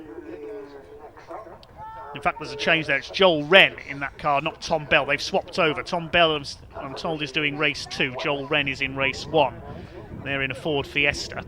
The 15th row, 57 Tony Paxman with his Mark I Escort, and number 20, which is the Aston Martin, shared by Sam Wilson and Ricky Can. I believe it's Sam Wilson doing race 1 in the Aston Martin V8 Vantage. The 16th row, Gareth Montgomery, the New Zealand-born racer, with his BMW, number 164.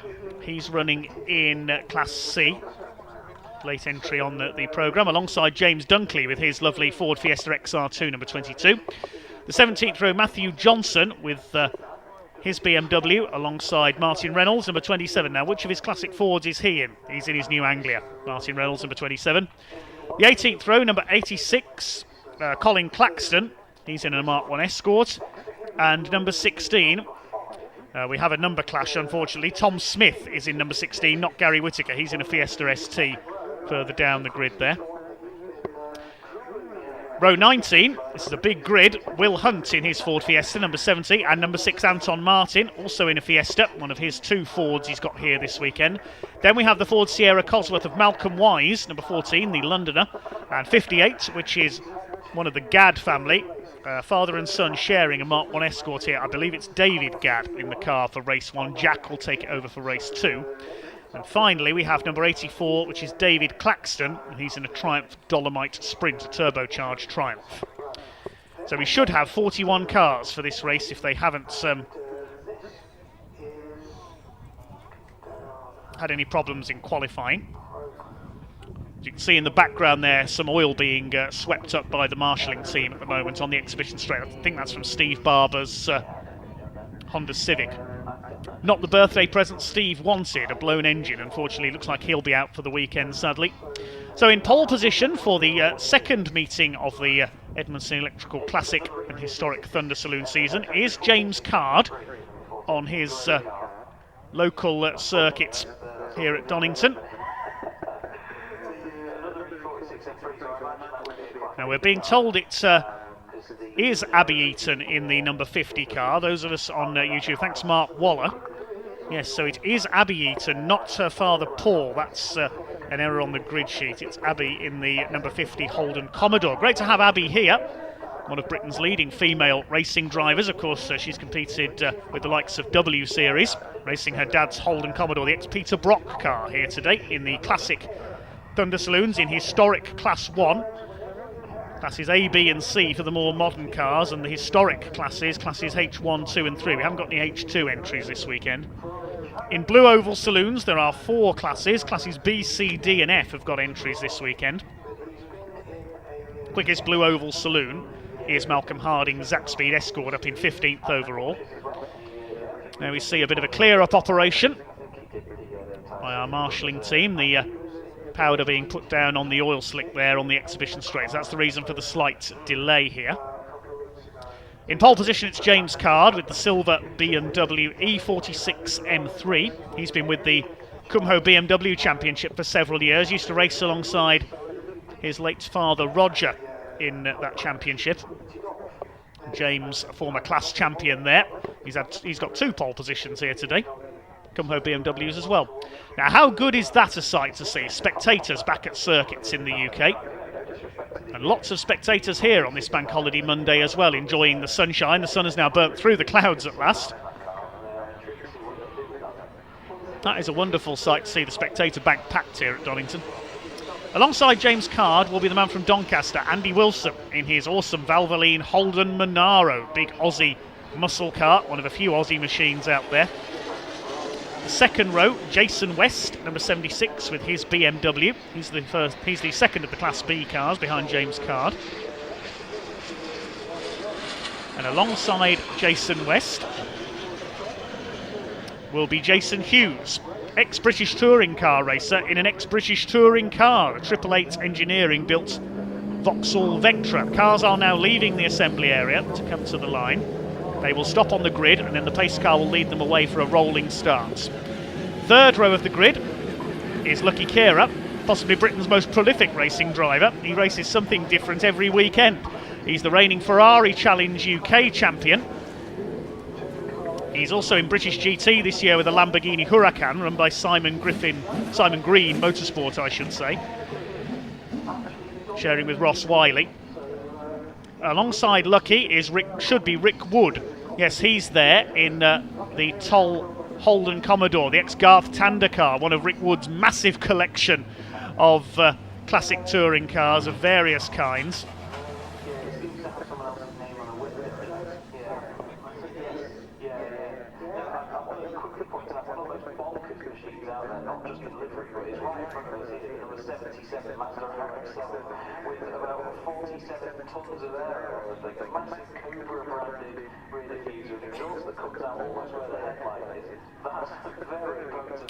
Further back I can see Andy Robinson. Now, we asked which of the Ford Falcons he owns he's brought out for this one. He is in the Shell Helix car. It's the red and yellow car you can just see on the left there. He's 9th on the grid, the reigning Classic Thunder champion.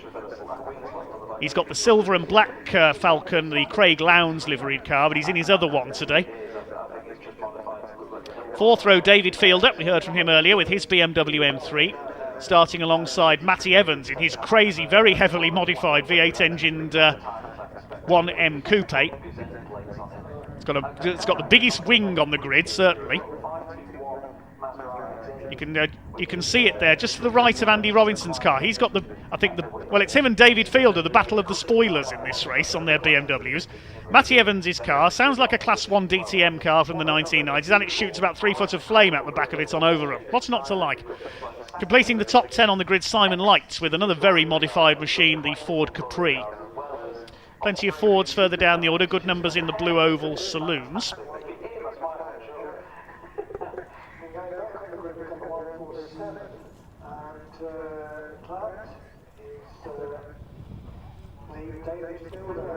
So we're almost ready to get underway. Over 500 of you watching on YouTube. That's great to see.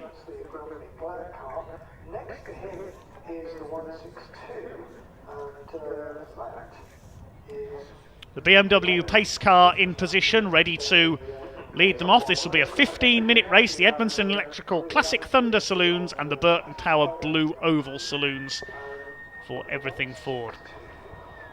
I reckon Rick Wood is going to be one to watch here, going from 6th on the grid in his Holden Commodore. We're still waiting the all clear from the Marshals and the clerk of the course to get them rolling.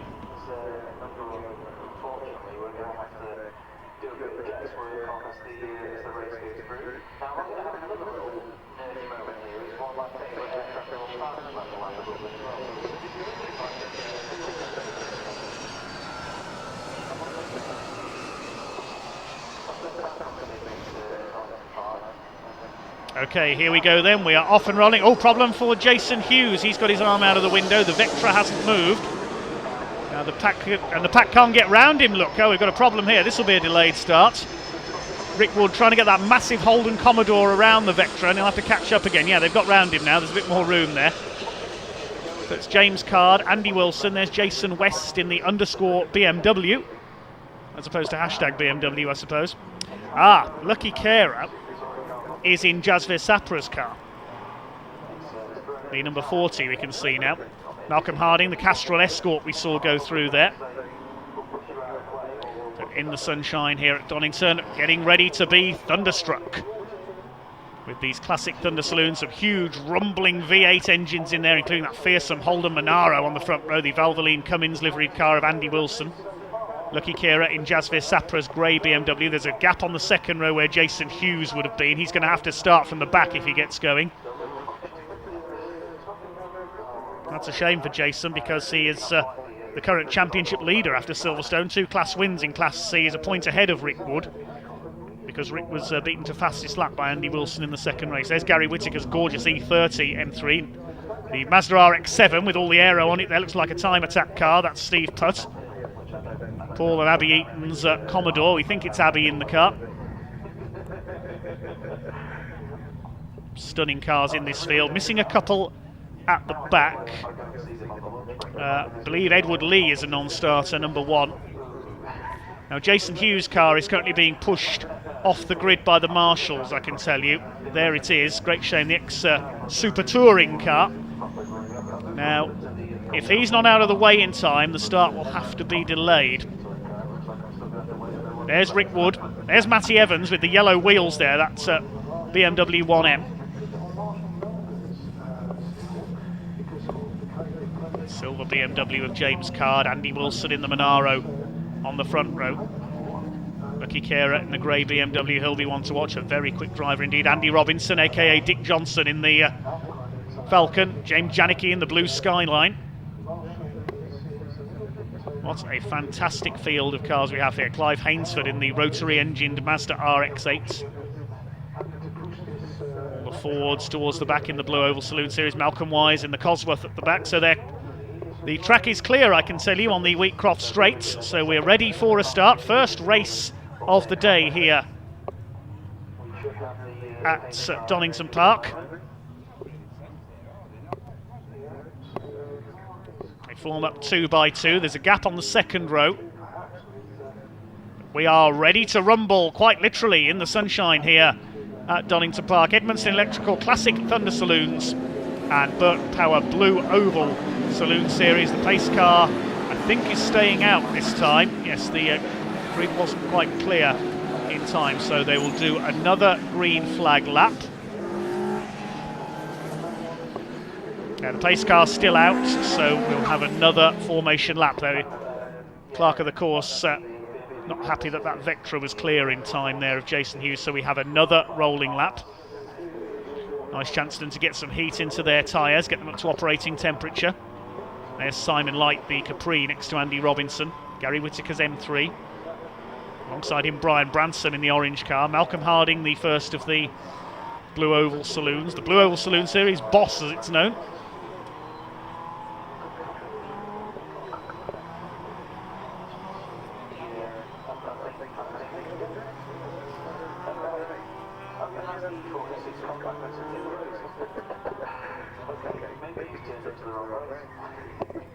Someone commenting that some of these cars have got bigger wings than the planes going into East Midlands Airport over the circuit. You can see why some of these leading runners. There's Janicki in the skyline, fast but fragile, that car. Paul Hand in the Audi TT. Steve Putt in that extraordinary RX-7 in the midfield there. Looks more like a time attack car than a race car. James Dunkley, the red XR2. Beautifully turned out car, that one. We're missing a couple of Fords from the back of the field as well. See the heat haze coming up off the track here.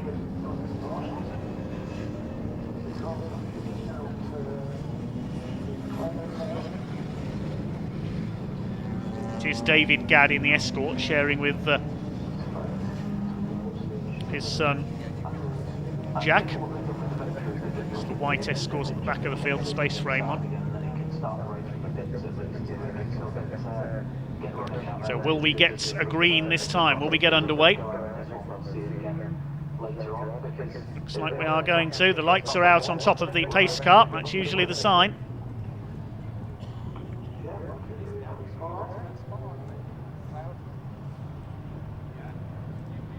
Okay, here we go then. They now form up 2 by 2, ready for a start. It's time to go racing here at Donington Park on this Bank Holiday Monday in the sunshine. Classic Thunder and Blue Oval Saloons about to get underway. Watch for the red lights going out. Revs begin to rise, and here we go. Great start by Matty Evans down the outside. Oh, James Card's got a problem. The pole sitter has slowed. We've lost Card already, so it's Andy Wilson in the Monaro. It leaves Matty Evans a superb start up into second place in the 1M, and Rick Wood in third position in the Holden Commodore. Andy Robinson coming through as well. It's going to be Ford v Holden at the front of the field if he gets through here. It's going to be Holden's 1 and 2 because Rick Wood side by side with Matty Evans. No, Evans defends down the Craner curves in the BMW 1M. Robinson is up to 4th. Simon Light in the Capri is 5th, and Malcolm Harding's had a great getaway. He's up into 6th. They're all down the Craner curves okay. Waiting them to come up towards McLean's. It's Andy Wilson, the Yorkshireman in the Holden Monaro, leads the way. Matty Evans from the West Midlands in second. Rick Wood from Cheshire in his Commodore in third. The ex-Garth Tander Toll Holden car into Coppice corner. Leaders start to string out a little. James Card sadly didn't get going. Slowed up on the rolling start, kicking up a bit of dust there off the oil slick. Matty Evans went a bit wide there, and Rick Wood doesn't need asking twice. Powers the big V8 Holden through on the inside into second, so it's Aussie Beasts 1 and 2, the BMW in third as they complete lap number 1. Bit of a twitch there from Andy Wilson. There's a yellow flag out at the run down to Redgate because of James Card's stranded BMW. Robinson in 4th with the yellow headlights on the Ford Falcon. He wants to move up and take on the other Aussie Beasts at the front of the field. Simon Light 5th, Malcolm Harding, the first Blue Oval car, is in 6th place. I think he must have a transponder issue because it didn't show at the end of the opening lap. It's come through now. 9 places gained on the first lap. 7th is Brian Branson, then Jason West, Lucky Kera, and rounding out the top 10 is David Fielder with the black M3 with the yellow rear wing. Piers Grange in the Escort there.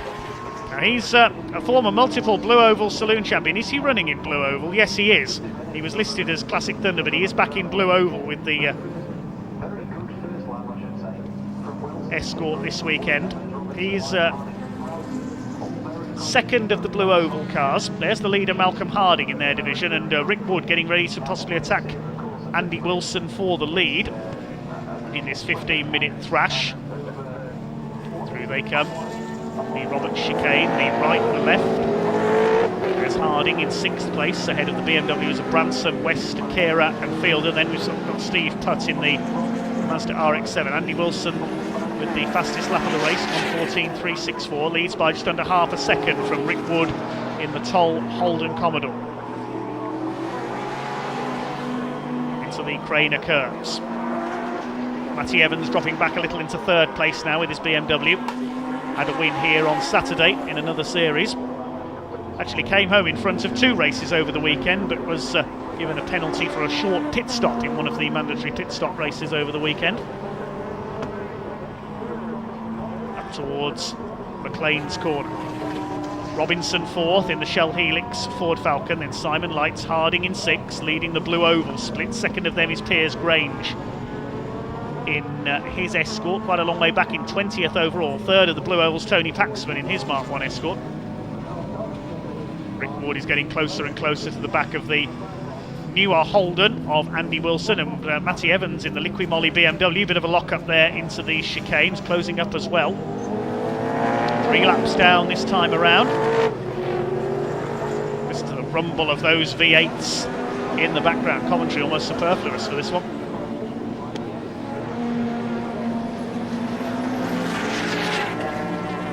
Swing their way through Redgate Corner into lap 4. Simon Light going well in the Capri up there in 5th place, leading the historic Thunder class H1. And the next group headed by Malcolm Harding, who's got Brian Bransom hard on his tail, the orange BMW, but he's under fire from Lucky Kera in the number 14. No, it's Jason West, sorry, and he dives down the inside there, West into the old hairpin. He's got through. Lucky Kera's dropped back a couple of spots. He's had a moment somewhere. Where is the grey BMW?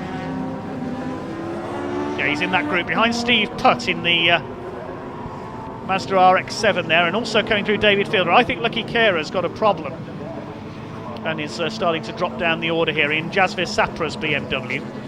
Brian Branson under fire from that. There's the RX-7. Look at the aero on that number 77 car of Steve Putt. Expect to see it in time attack or drifting, that car. Certainly not drifting.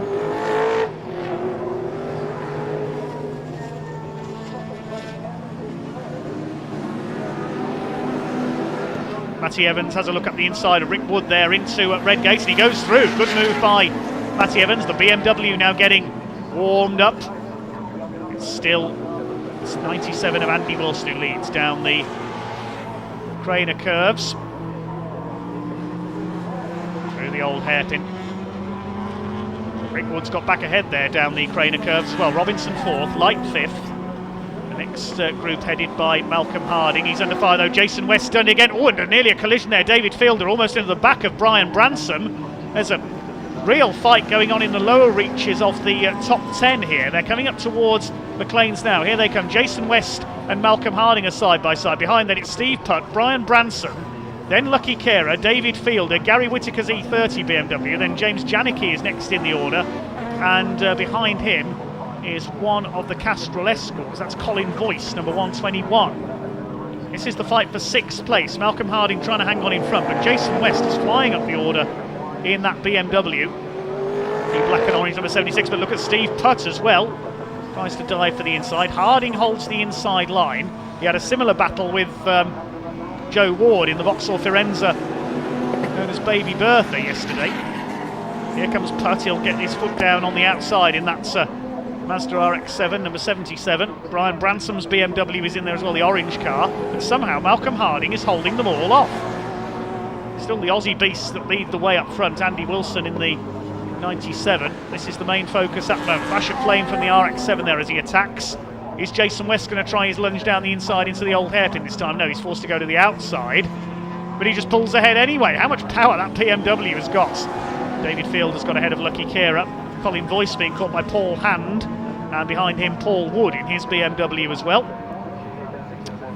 Meantime, the battle is still raging for 2nd place behind Andy Wilson between Evans and Wood. Rick Wood, that is, in the Holden Commodore. Leaders are coming down to the chicane. They've got a back marker. That's David Gadd in his Mark 1 Escort, the Gartrack prepared machine. Oh, Matty Evans over the curve there on the inside. That lost him some momentum, trying to get past David Gadd. I think he's slowing a bit there in the BMW. They lap Will Hunt in his Ford Fiesta as well. And Rick Wood is getting into a position to attack his fellow Honda pilot for the lead. 7.5 minutes to go, so we're at half distance in this Edmondson Electrical Classic Thunder and Blue Oval Saloon race. The Blue Oval Saloon's being led as a canter by Malcolm Harding. He's up with the Thunder cars. They're about 2 or 3 car lengths here. The gap was 0.4 of a second last time over the line for Andy Wilson. And Matty Evans closing up as well. Can he challenge for the lead here? James Dunkley going through there in his Ford Fiesta XR2. Here come the leaders. I think that's David Griffin down towards the back of the field in his BMW, quite possibly there. It's unusual to see him so far down. We have lost Piers Grange, incidentally. His escort's pulled into the pits. The Blue Oval Saloon multi-champion. No, it's not David Griffin there, it's another BMW being lapped. That's of Matthew Johnson, similarly coloured car with the FINA sponsorship. Leaders slice their way through, past one of the Mark 1 escorts as well. I think that's the Claxton car, Colin Claxton, number 84. 86, I should say. 6.5 minutes to go, and Andy Wilson is now having to defend from Rick Wood in the Commodore, having a look on the outside.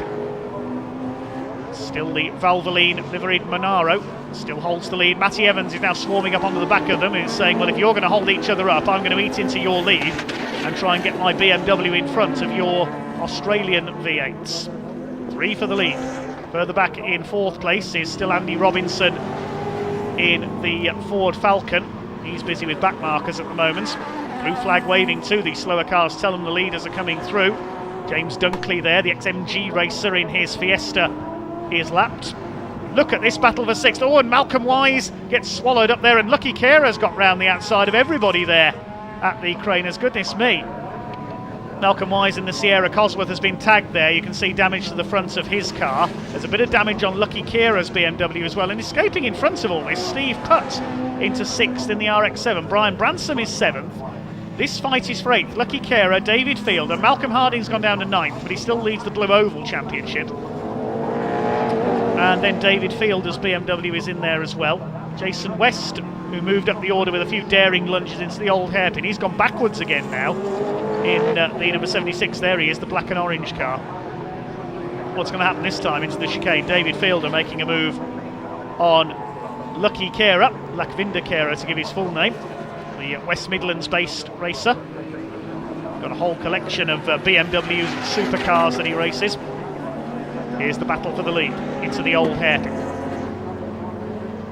There's Clive Hainsford. That's a crazy Mazda RX-8.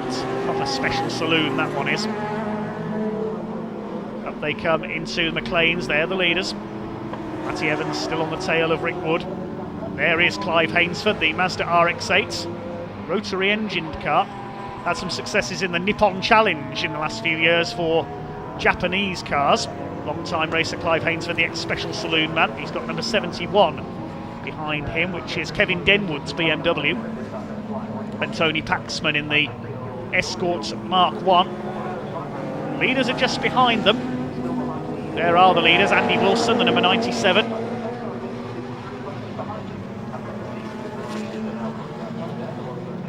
They're coming up on Tony Paxman there, the blue Escorts. Rick Wood still second. The gap is 0.49 of a second. Rick Wood has got the fastest lap of the race, 1:12.276. Matty Evans is lurking behind them. Their last lap's virtually identical, the 3 of them. Andy Robinson still 4th in the Falcon. Then we've got Simon Light, and it's been all changed for 6 over the last couple of laps. Steve Putt coming through in the Mazda RX-7. He's ahead of Brian Bransom, who's being threatened. Here they are by David Fielder into Redgate Corner. Just over 3 minutes to go at this thrash. There is the Nissan Skyline. James Janicki has come through into 9th place. Now, what's happened to Lucky Kera? He seems to have lost the number 40 car. Where's he gone? Yeah, he's pulled into the pits. So Lucky Kera, he had some damage to the front end, so Lucky has pulled in. Not a lucky race for him. Leaders into the chicane. They'll get possibly 3 more laps out of this. Can Rick Wood make a move? Can he make it 3 outright wins out of 3 in Classic Thunder in 2021?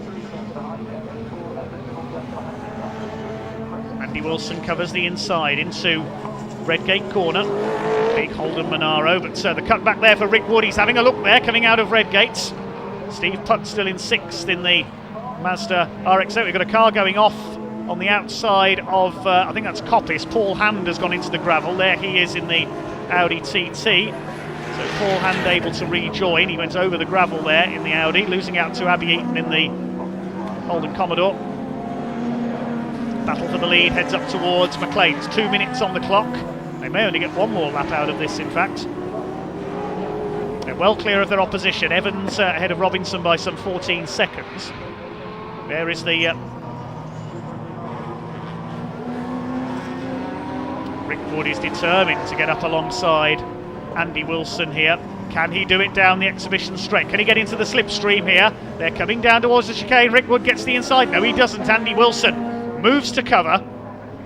And Matty Evans is closing up as well. Rick Wood has got to attack and defend at the same time here. 1 minute 28 on the clock as they cross the line. So they will get 2 more laps out of this. Just, I think, Rick Wood pulls to the outside. They're side by side, the 2 Holdens down into Redgate. Andy Wilson holds it on the inside.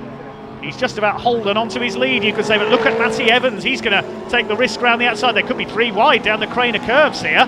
Here comes Evans. Which side's he going to go?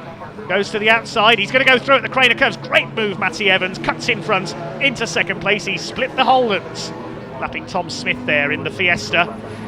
Wait for them to come through towards Schwantz curve. Is it still going to be Andy Wilson in the 97? Yes, it is, but only just. Matty Evans looking determined here. Goes up onto the outside. And now he's having a real go at Andy Wilson up towards Coppice. Tries the inside. Wilson moves to cover. That V8 engined BMW 1M. Had some successes in Brick Car this season. They're coming up to lap Malcolm Wise in his slightly battered Sierra Cosworth. Rick Wood was delayed briefly behind him there. Evans has a look. There isn't room at the chicane this time through, and he's got to be careful that Rick Wood doesn't get back up the inside there in the 111. They come out to start their final lap this time. The last lap board is out. This is going to be a grandstand finish between these 3. They're well clear of Andy Robinson. There are battles down the other, and Evans up the inside. He really throws it up the inside of the Redgate. He's going to lose it on the exit. He tried too hard there, Matty Evans. He spun round. That was never on there. He came from way too far back, completely missed his braking point. That was desperation there from Matty Evans, and his chance of victory is gone. He is rejoining. He's got the BMW going again. A very annoyed Matty Evans, burning out his tyres almost there as he rejoined. He's just ahead of Andy Robinson, so he's still 3rd. Such was his margin of lead. The Blue Oval split, I can tell you, is still being led by Malcolm Harding, who was in 11th place overall.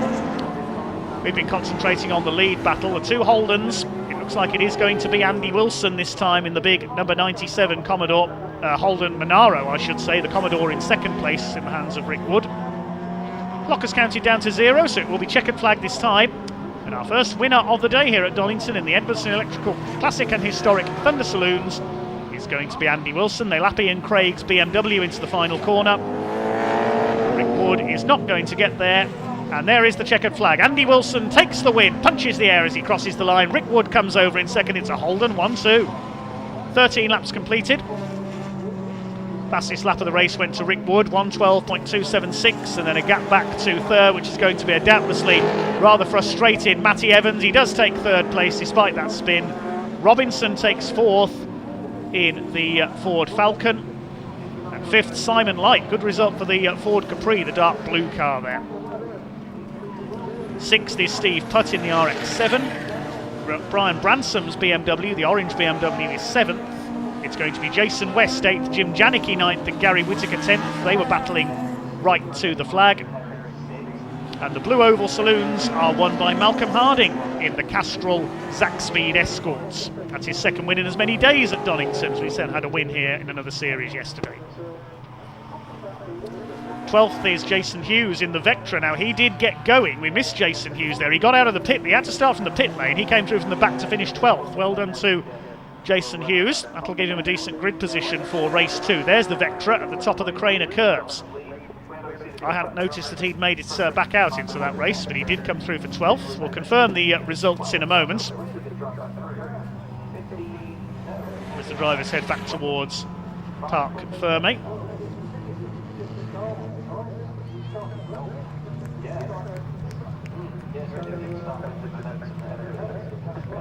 Well, Andy Wilson, the man from Doncaster in Yorkshire, celebrates his victory with the big Holden Monaro. He's got a couple of special saloon type cars as well. I believe he now owns the DAF V8s, the little DAF 66 with a V8 engine in it, the ex Tony Hazelwood and Mike Wilde's car from the special saloon days.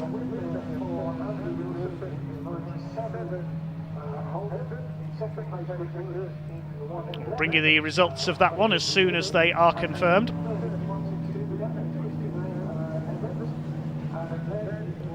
So the results as follows then. Andy Wilson, the winner by 0.38 of a second ahead of Rick Wood, with Matty Evans, despite that spin going into the last lap, taking third ahead of Andy Robinson. Simon Light winning Class H1 in 5th place.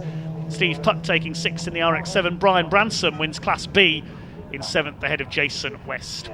James Janicki is 9th ahead of, in 10th position, the number 16 of Gary Whitaker, taking 10th. 11th was Malcolm Harding, number 101. He wins the Blue Oval Saloon Split, Blue Oval Class B. And behind him was Jason Hughes. Great effort by the Vectra. Colin Voice took his Escort to 3rd place. He won his class. Paul Woods BMW and the Saxo of Ryan Steele rounding out the top 15. Behind them, 16th place went to the number 20 Aston Martin, Sam Wilson at the wheel of that. Then it was the Eaton family Holden Commodore. David Griffin, a quiet race for him behind them. The last man on the lead lap was Paul Hand in the Audi TT in 19th, despite going through the gravel at one point. Completing the top 10 was David Fielder. He actually pulled into the pits on the final lap with a problem, so he's classified 20th ahead of Ian Craig, Clive Hainsford, then Kevin Denwood, Tony Paxman, James Dunkley. The BMW of Montgomery was next, then Matthew Johnson in his BMW, Colin Claxton, Will Hunt and Malcolm Wise in the Sierra Cosworth rounding out the top 30. Behind them, David Gadd in his Escort, Tom Smith's Fiesta, and we lost lucky carer Joel Wren in his Fiesta. Piers Grange was a retirement. We lost Gavin Dunn and James Card, of course, the pole sitter at the start of the race.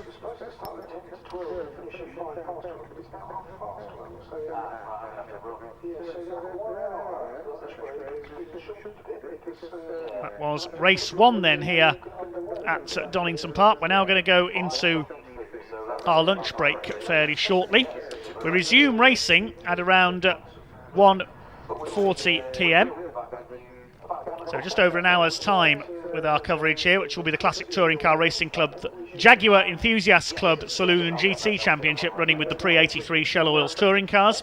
Then it's the first race for the Kumho BMW Championship, and then the big field of pre-66 Classic and Historic touring cars after that. The pre-93 and 03 touring cars are next, and then the rest of the racing goes on through the afternoon.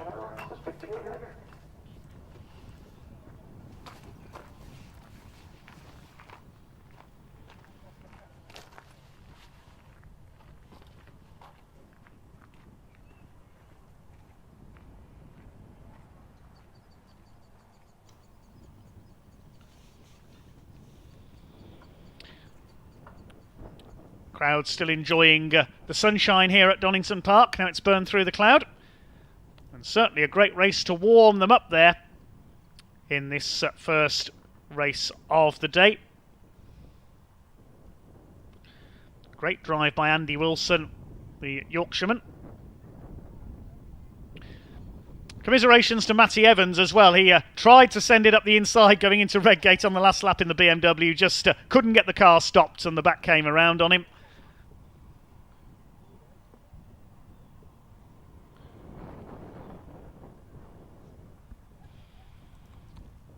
As we say, we're now going into our lunch break for the marshals and officials and for the spectators here at Donington Park too.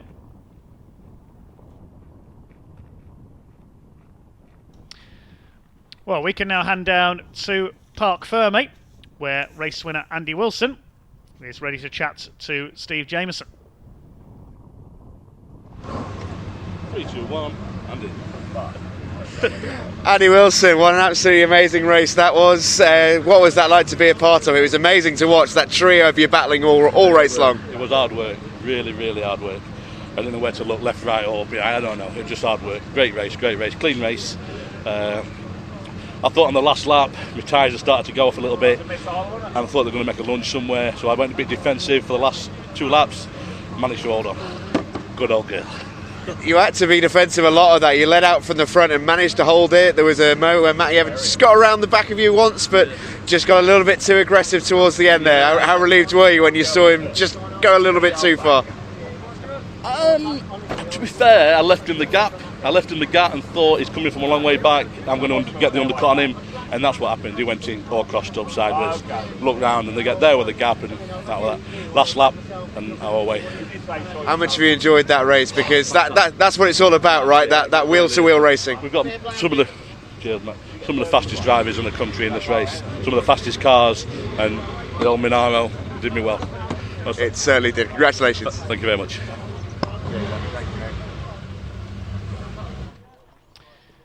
Congratulations to Andy Wilson there. Great drive from the Holden Monaro. Car that has featured, I believe, in British GT in the past as well, that car, before passing into Andy's hands. The Aussie Beast holding on ahead of Rick Wood to take the win.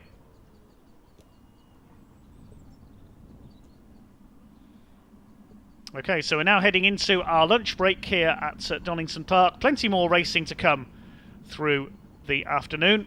We'll resume with the Classic Touring Car Racing Club, the Pre-83 Touring Cars and the Jaguars coming up our first race after lunch.